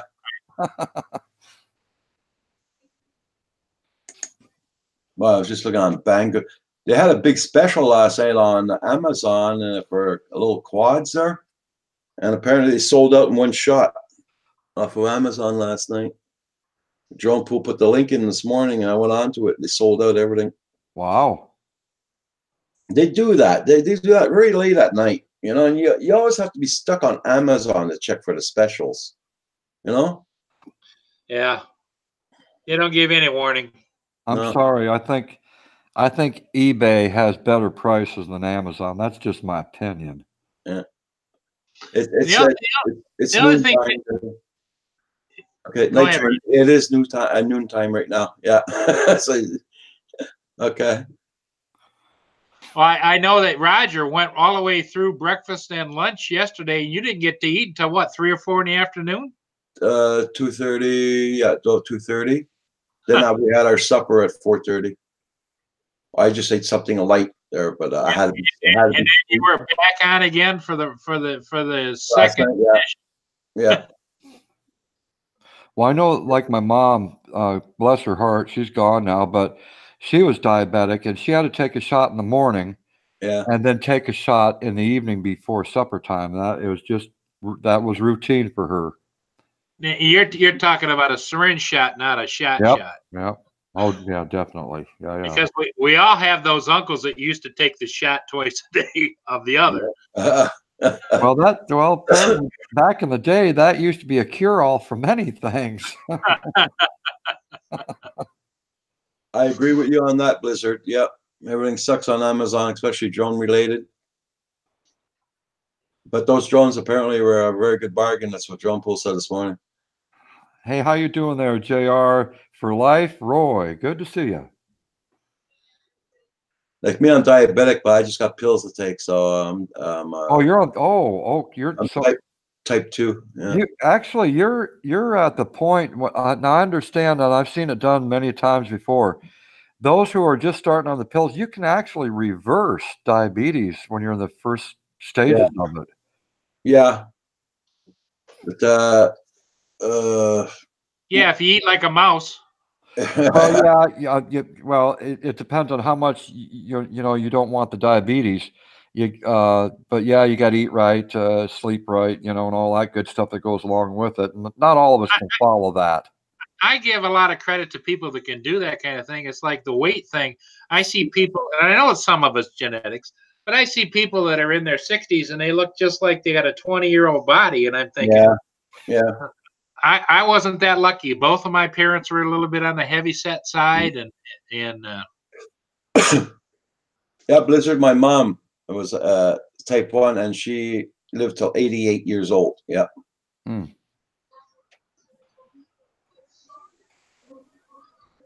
Yeah, my wife also was on pills for diabetes. My son is type 1. He has to inject himself. Mm-hmm. Yeah. A lot of genetics. Yeah. Well, I see my sons. I adopted my 2 sons, so they got it from their mother. Yep. When I got married, I adopted 2 sons at the same time. She had 2 boys, so I adopted the 2 boys. So your wife actually genetically helped them along that way. Yeah, that's it. My oldest son, he's not diabetic at all, but I keep on telling him I'm sure he is to go get checked up, but he doesn't want to. So I said, well, once you get a little, what do you call that there? My youngest son went into a diabetic coma already. So wow. Well, that's the funny thing about life. Now that Ben has taught us to talk about life, is that when we're younger, we think nothing bad is going to ever happen to us. Yeah. That's it. You see other people, and they went through life. That I'll be okay. I'll be okay. Yeah. Right. There's a good example of life in the movie Grumpy Old Men with Walter Matthau and Jack Lemmon. Well, it was Jack Lemmon that was sitting on a bench right in front of a lake with his dad. And his dad was talking about all those exercise gurus. He said, they all try to get fit and all that, and they're dying off left and right. He said, I start my morning out with drinking my breakfast, and lunch I drink my breakfast, and at supper I have a bacon sandwich, and I drink after that. He said, I'm 92 years old. He said, I think God forgot about me. Yep. He was under a guardian angel's watch for sure. Yeah, I remember back in the telling my age again, but back in the 60s when my parents would try and cut back, and Mom would cook every night steak and salad. Never had baked potatoes, never had bread, steak and salad. And my brother and I would look at each other and we complain, can't we just have a cheeseburger? and here we were having the best steaks you could have, I can relate to you because my dad and mom, our family was a hunting family. So, off season, it was just regular steaks, and it's usually the ones that we could afford, the cheaper, slices. But in the wintertime, it was venison. So that's what carried us through the whole wintertime. So we always had a steak and salad because we Yep. grew our own garden, you know. So Yep. it was always like that, man. That's all I knew. Yep. Yep. But it didn't, as you can see, Ben, it didn't work for Well, me. my problem is I like sweets way too much. Yeah. I like food in general. I said, you know, it's like psychologically, food is family to me. Yeah, Not that yeah, I'm a cannibal, but you know, it's that same feeling. yeah. And the Always, worst time to go grocery shopping is when you're hungry. Do yeah. not go grocery shopping when you're starving. Well, for me, Ben, I don't like crowds that much anymore as I've gotten older. I go up and shop the local 24-hour Meijer store. I go up there 1 or 2 or 3 in the morning, and I've got the whole place to myself. Mhm. And they're busy and they're stocking shelves. And if you ask for something, they scurry around and get you whatever you want. I mean, I swear they probably get another cart. You could sit down. They wheel you around the place. Hey, Baduga, how you doing this morning? Glad to see you. Baduga, this is Paul Murray and Cab 7. JR for Life Roy says Paul is on a seafood diet, but he says it was always steak and lobster at his house. Yeah. I have nothing against lobster. I love it. I'm not allowed to eat. I used to eat mussels like a fool, but I'm not allowed to eat that anymore. I never warmed up to scallops. Did either of you guys? Was that? Oh my God, seafood. Oh, anything to do with seafood, I ate it. I love me some seafood. Yeah, I love crab legs and Woo! lobster and all that, and shrimp out the out. I remember Christmas time. My mother would put out a shrimp bowl as an appetizer when the family all came over, and it was the size of its own table. I mean, I think there was two 25-pound bags of crushed ice on there, and then it must have been at least 10 or 15 pounds of shrimp, and that was the appetizer before we got to dinner. You know, I like smoked oysters, the little cans of smoked oysters. Uh-huh. Oh wow, I love all those sardines. I love them all. Oh boy. Oh yeah. Okay, girl. I can't stand sardines. My father used to eat that like that and beer. Sardines and beer. Oh my Good God. combination. Wow. Well, now the thing that I could never quite get, my father used to make my mother once a week make liver and onions, Oh, and I just like, oh no. Oh, I love that. Liver, and I love liver. oh. Not the onions, I can't take no more, but yeah, liver, I really like it. Well, you Wow. know that organ meat or organs, that's high in cholesterol. So if you have problems with cholesterol, you got to stay away from that stuff. Yeah, that's why I'm not allowed taking the oysters. What kind of sausage is it that they make with heart and lung? I can't remember. There's a certain Well, they, I don't know, but I eat blood sausages. I know that. blood sausage has heart and lung in it. I think. Yeah. Yeah. See, now my parents used to make venison sausage, and we'd grind up the deer meat, and we would add pork sausage to it to give it some flair. And man, was that good! So every late fall, that's what we would do. We'd spend a couple weeks doing our own sausage. That we call it kielbasa, and that's the real stuff, not the fake Oh stuff. yeah, You know what yeah, I'm that's talking about? Polish sausage, isn't Whole it? sausage. There you go. Yeah. Yes, I go in Montreal and buy that. When I go for about $300 worth. Yeah. See, my mom was Polish, so we Yeah, had a lot of Polish food at the house. I grew up with that stuff. yeah. I would imagine you made venison jerky and all that stuff. Yes, we did. Sure did. Yep. Buduga says grilled sardines are the most of a delicacy here in the summer. The Oh, kilo oh, of sardines is around $10, 10 euros. wow.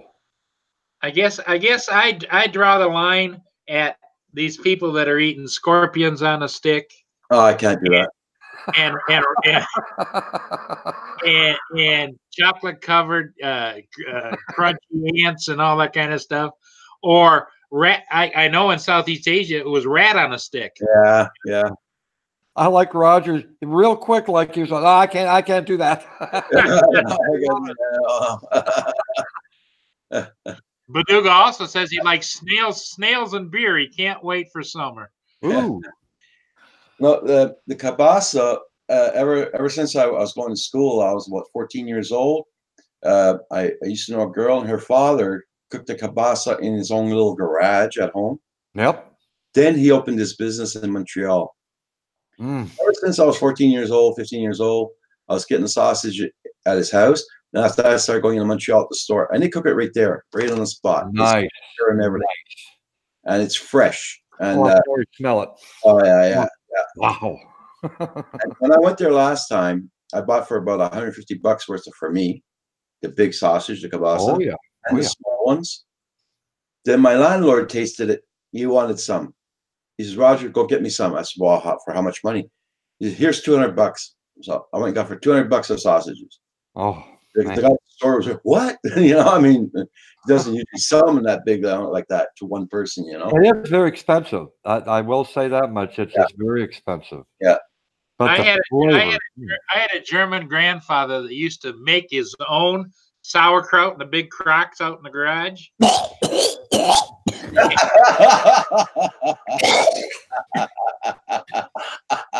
it had that sauerkraut and kielbasa. Oh. I'm German. I was born in Germany, and that's one thing I can't stand is sauerkraut. I can't stand it. My mom would make a Polish dish called kapusta, and it was with sauerkraut, and I couldn't stand it. And then she made gołąbkis. Now that's with cabbage, okay? A lot of people call it like pigs in a blanket or something like that. Rolled cabbage, rolled whatever. And I like those, but I can't eat the cabbage and sauerkraut. Oh, as soon as you said that, man. Oh, the memories flowed back in. Oh, hey, Cap 7, we might be related. My grandmother's from Germany. Oh, your grandma's from Germany. Yeah, her name was Beatrice Hunt. Oh, yeah. My grandmas are no longer around. I just met my. This is kind of unique. I come from a family of 10, and we were all adopted out except one of us. And 3 years ago, I got to meet my mother for the very first time, my birth mother, and my siblings. Never met them before. And so it was. We flew over there to Germany, and it was an experience I'll never, ever, ever forget. I can imagine. Yeah. Yeah. Were you fluent at entertaining them in German? Well, thank goodness they all speak English. Oh, there you go. Yeah. So they were able to get a little bit of a taste of Ben's flair. Well, actually, my brother was on a couple of my live streams. They flew out here this past summer. One of my brothers and his wife, and he came on the live streams with me. Wow. Yeah. Look at what Star Cop wrote down there. It's almost like Andrew bringing his father on the other night. Star Cop says dad was from Warzenberg, and my mom was from Stuttgart. Stuttgart, yeah. Stuttgart. Yeah, I was born in Bitburg, Germany. And my sister, one of my sisters, and me were adopted together, and we grew up together. So we talk about that past often, and it was kind of unique because my sister went out with me 2 years ago because it was her first time to meet everyone. And the most captivating time that we had there was when we went in the hospital that we were both born in. And I said, sister, there's the sign there for what do you call the babies? That section of the hospital. I don't know what you call that. Maternity ward. Maternity ward. Yeah. And I said, let's do a selfie. So 50 years later, here we are in the same hospital that we were born in, and we did a selfie with that sign, maternity ward. Wow. Roger, it's a good thing that I'm not in charge of a big fly-in for drone people, because I would demand there be like a 40-foot buffet table there as well. Ooh.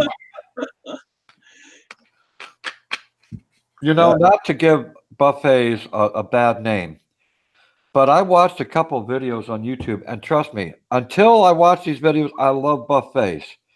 And I watched what people do that come along and grab food and stuff like that. People were touching the food with their hands that dropped, and people that didn't wash their hands, and people sneezing. It's like, ugh.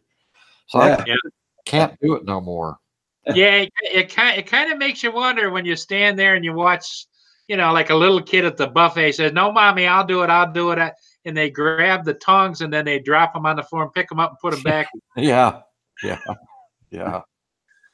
Oh.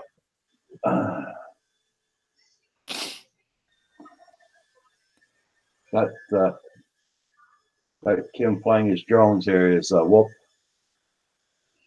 Oh, is it coming in? He's trying to, but his batteries aren't strong enough. I don't think. I hear it. He's upstairs. That's what one of my last wife said about me, Roger. He's upstairs though, and he's flying the drone down here.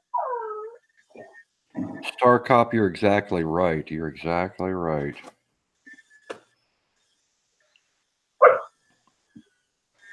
Here he comes. Yeah.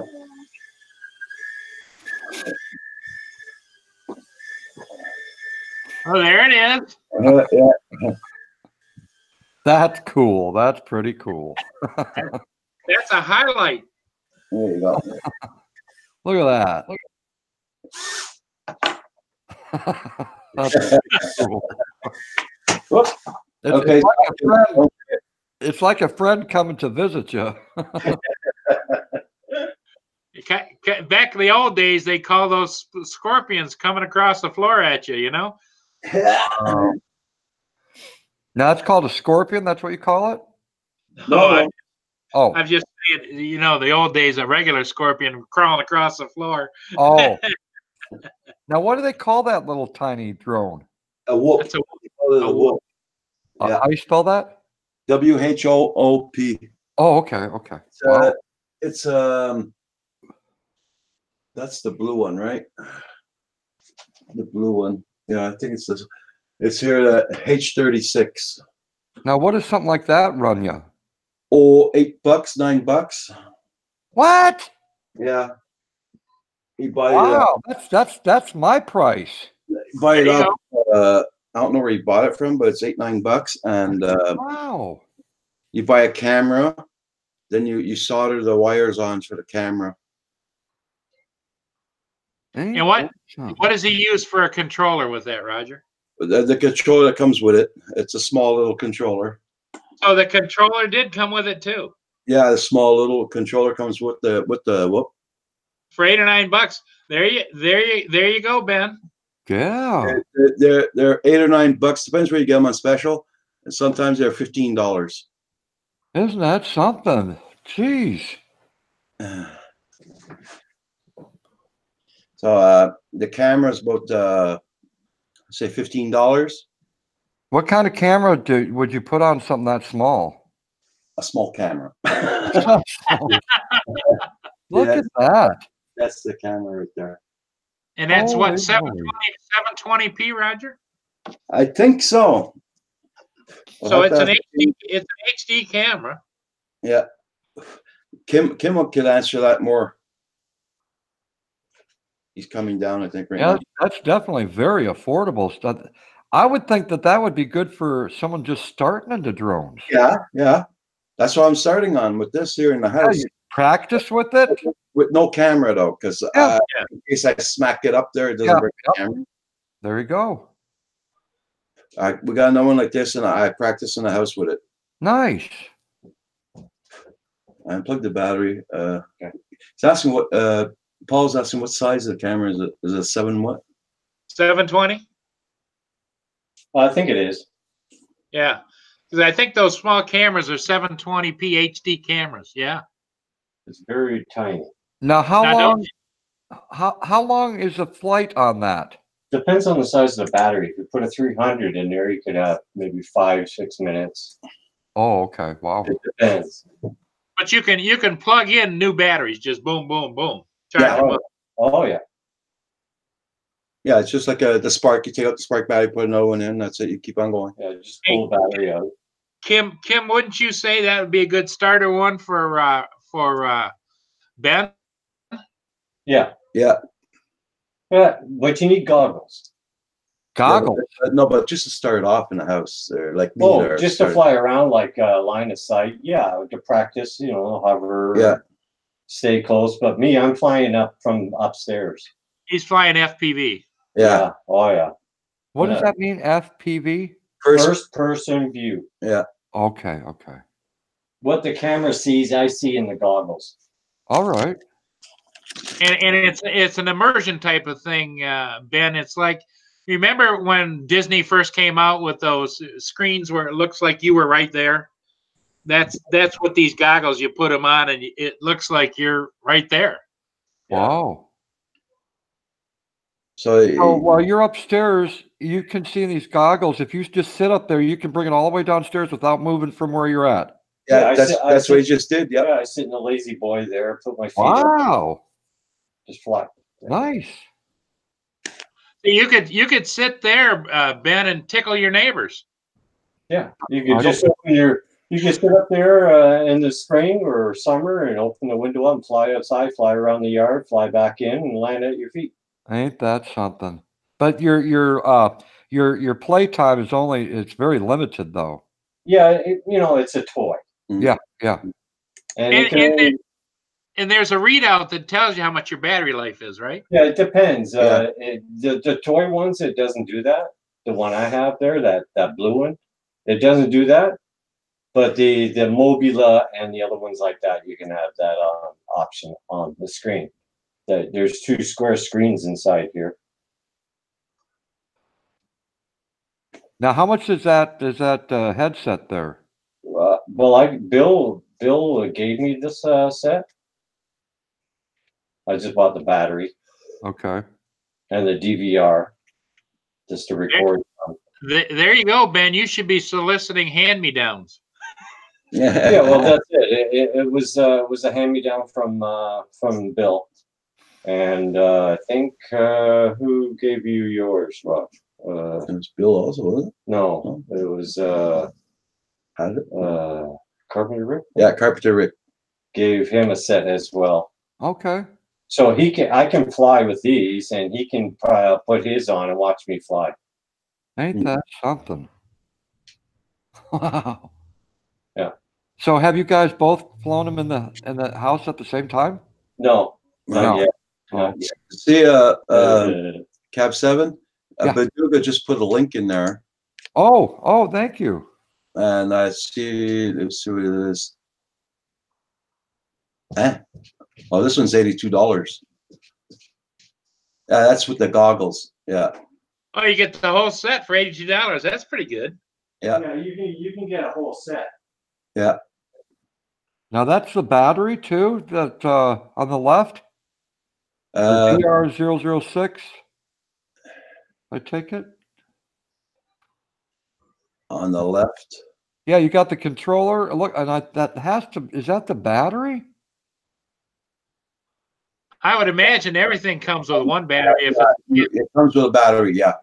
Oh. The battery. Yeah, see, they're showing the picture of 3 items here. The drone itself, and then to the left bottom, it looks like a battery pack with an antenna, and then the controller on the right. Yeah. Well, me, I got them all on. Now, is that what they mean by pinch? Because it has a toggle to it. Yeah. Now, what pinch and thumb means on the controller, if some people hold the controller like this and they use their thumbs to run the control knobs, and the uppity people say that you have to pinch the controller, hold the controller with these 2 outer fingers, and pinch and move the sticks. Oh, wow. Okay. Like, do you ever play games on a computer, Cab 7? No, no. Because that's where all people use their thumbs to play games on the computer. Okay. You know, or they pinch. But the pinchers look down at the thumbers. Yeah. You see, Bermuda says it's $60 USD. Like me, when I click on the that link, it comes up in Canadian money. In Canadian money, it's what was it I said? 90. But in American money, it's $60. Yeah, yep, that's right. Yeah. See, in Canadian money, it's $82. Right. Wow. Yeah, those are fun. They're fun to fly around the house with. Practice with that. Ain't that something? That would freak the hell out of my cat. Oh yeah. Oh, the dog likes it too. Oh, Wow. your cat probably won't jump at it, probably run away from it. But Yeah, oh yeah, she would run away. That'd scare the hell out of her. but it's fun to fly around the house with that. Yeah, it'd be kind of cool to experience it. Yeah.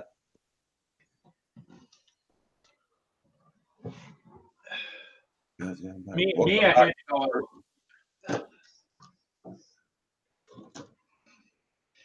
Wow. Here's another thing, Ben. What these little guys are good for is they'll bring you a brownie. See, Son of a bitch. then they float on back off, and you just say, "Thank you very much." Which drone was that, Paul? That's a little SEMA X11. That's good for flying around the house too. Wow, that looks smaller than that one that Kim had. Wow. Ain't that something? Yeah, they're fun. They're fun to play with, and you can't hurt anything because they're flex and Yeah. There there it goes again. Look at that. Whoop. Blah. There we go. Okay. It kind of reminds me of a butterfly or a hummingbird. Yeah. More like a hummingbird the way it reacts.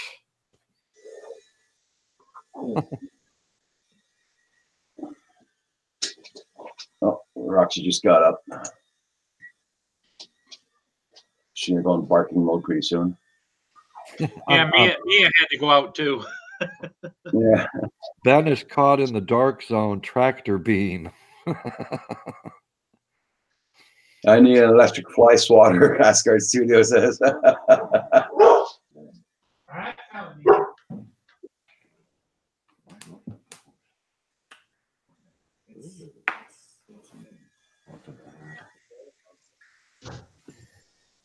That's why they're called whoops. That's it, Gary.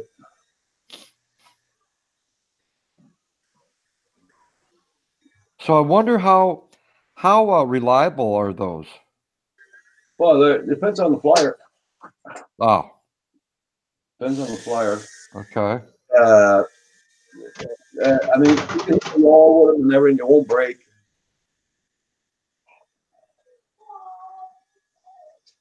They're made out of a plastic, hard plastic, so they won't break. Right, right. They don't go fast enough to break, really. Okay. Be surprised. Well, Kim says be surprised. Okay. Here's the controller for that little SEMA. Okay. Oh. Yeah. Yeah, Kim says put a camera on it. FPV at the SEMA. Yeah. I'll go get you a controller of this one here. I'll show you how big it is.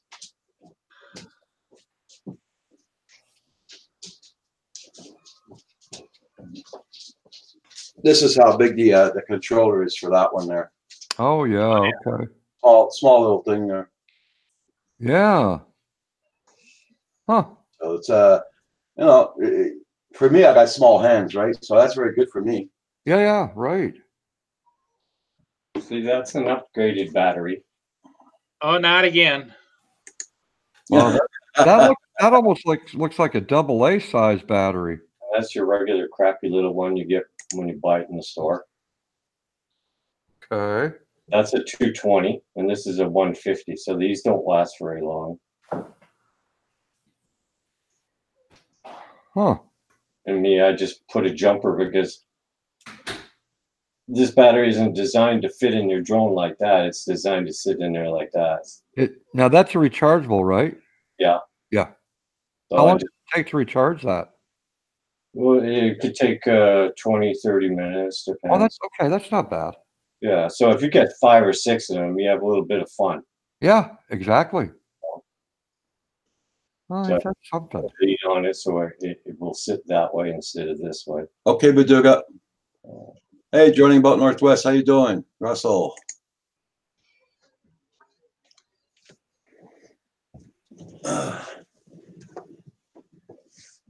Good morning, Russell. As it's afternoon time, but good morning to you. Droning about Northwest. Good to see you.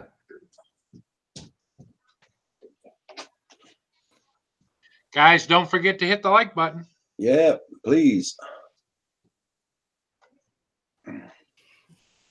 Guys, I'll be getting off at 12:45. Won't be long. Had enough of Ben and I'm sure. Now don't speak for me, dadgummit.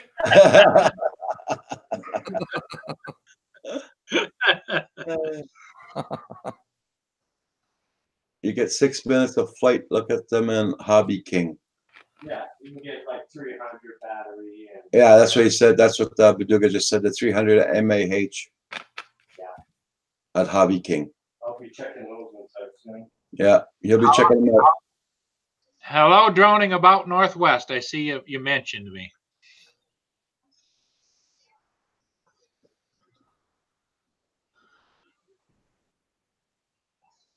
Staley Cornell, how you doing? Ben, are you going to be booking Ron Jeremy on here later today, or? I don't even know how to respond to that. Well, I thought we established that you were his booking agent. Oh, absolutely not. No. No, I'm the booking agent for Betty White. Oh, okay. That name puts a smile on my face. You need to stay on the hunt, Ben, for a Betty White lookalike and bring her on, and that would floor everybody. I'm sure it would, including me. Probably one of the few times we'd see Ben speechless.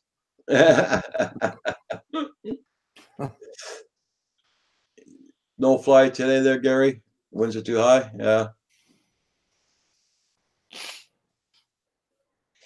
This afternoon, I guess I'm going to go out and have to wrestle the big snowblower around. I did hate that. Yeah. You sure it's finished snowing down there? Well, it keeps, every time I look out, it's like right now it's not snowing, but 10 minutes ago it was snowing. So it's like, okay. Well, here we're having snow all day. Surprising how much snow fell since last night, though. Put a white fluffy wig on Ben.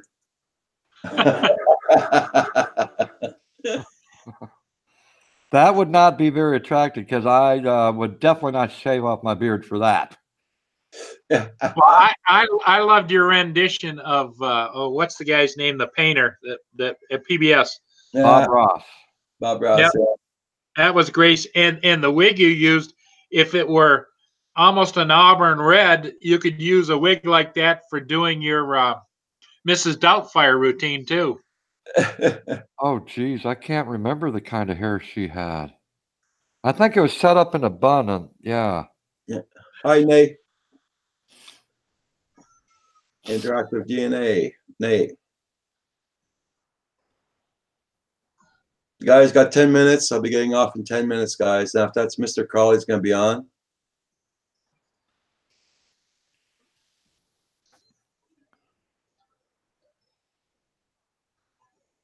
Yeah. Furball Kim just said something to Paul Murray. Kim, actually, I do that now. I've got a little deck on the back of the house, and I sit out there in the chair and I fly my Mavic 2 Zoom.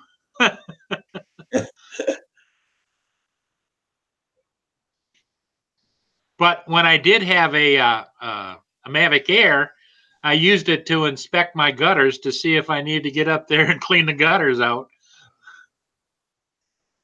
I seen a guy taking his Phantom one day, cleaning his gutters out. Oh, with the downwash, yeah. Yeah. But I'm sure he didn't take everything out of it.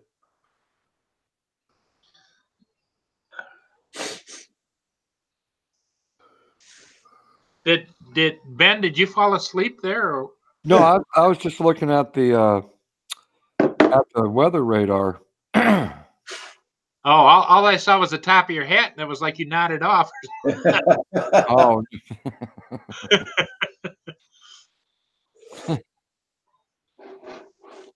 Well, I'm not going to go driving anywhere today. So, my son. I gotta say, Roger, meeting you and the whole gang at Canadian Drone Hub has really lightened my heart, and Ben and Andrew and all the rest of the gang really have an impact on me, and I can only imagine that it has an impact on hundreds of other people that wander in and out of your channel. No, it does. It does. Yeah, it does. Or else they wouldn't come back. That's the way I see it, you know. And the entertainment alone. Yeah, it's nice that you're helping people with their channels and everything, and that's great. And I, as you know, I do my part as I go and subscribe to their channels too. But just the camaraderie, back in the old days, I remember back in the 60s and 70s, guys used to go to the local diner, sit down at the end of the counter, and some of them would smoke and some didn't, or have a Coke or whatever, and they'd sit there for an hour or two and just chit chat, Yeah, that's it. Now you could do that from your own comforts of home. Exactly, and you can have your drone deliver you another one of these. I'm surprised he has any left. Actually, this container came. There's 3 layers of these. Oh my God! And it's like, as you can see, I've been working on it.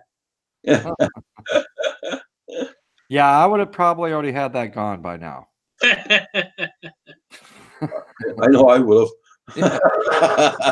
Oh yeah, man! Oh man! Yeah, that's a members mark, and I got that at Sam's Club, Sam's Club is a division of Walmart. So. Right.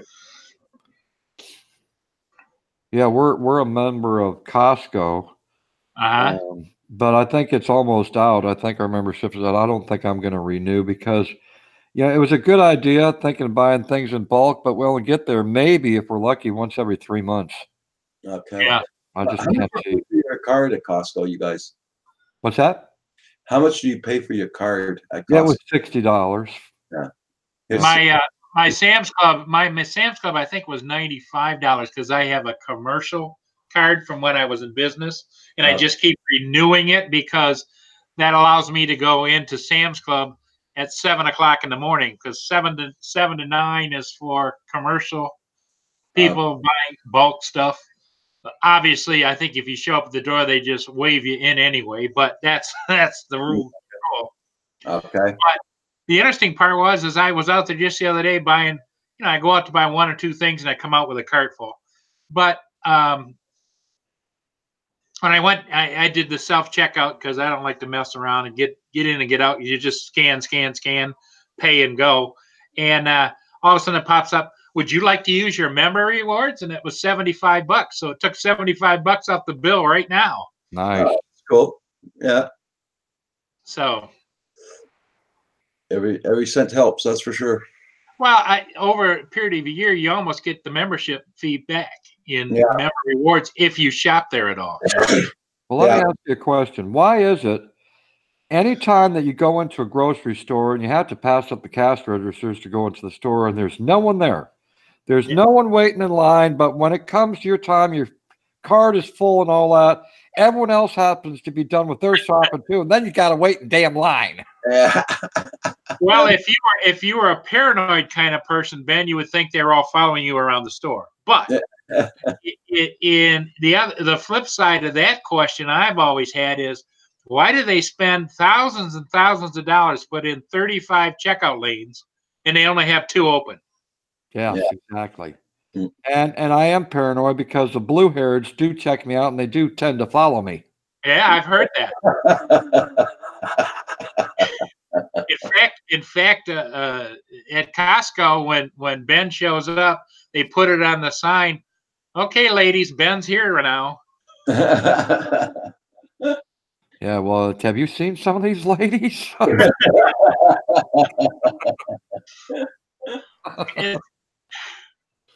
It's kind of hard to waltz with them when they're on a walker. You know, it's like Well, that's not the problem. Some of the jobs that they had when they were younger would scare the hell out of you. Yeah. Yeah, some of them will beat the hell out of you in a microsecond. Oh, yeah. Now, guys, I'm going to close this down. Okay, Oh. Roger. Always a pleasure to be on here with Ben. He is so entertaining, and thank everyone for coming into Roger's channel. I know he and Kim and Roxy really appreciate it. I see Roxy over there is waiting for Roger to get off so she can get her attention too. And thank you, Roger, so much for letting me join in the fun. And it really has been a treat to be on here with you and Ben today. Very happy to have you guys. Believe me. And I just, Roger, as always, thank you for allowing me to come up on your panel.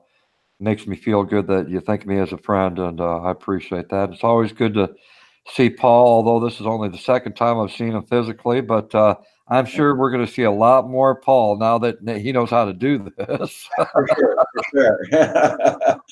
Ben, it's touch and go sometimes, but every time I do it, I get maybe a little quicker at it. There you go. There you go. And it was good to see everyone out in the chat as well. Everyone in the chat, take care. Before you leave, hit that like button. Thank you very much, Paul. Okay, Ben, thank you very much. Paul, thank you also very much for coming in.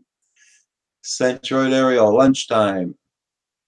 Okay, it's your lunchtime now, Central. Sorry, but we're leaving. Everybody have a good time. Have a good afternoon. Be safe. Hope you guys can get out there and go flying. Hey, Scrapper, Raphael. You never know, it might be longer tomorrow. Yeah. Okay, Centroid. You have a good one. Okay, JR for life. You take care now. Bye for now. Bye, everybody.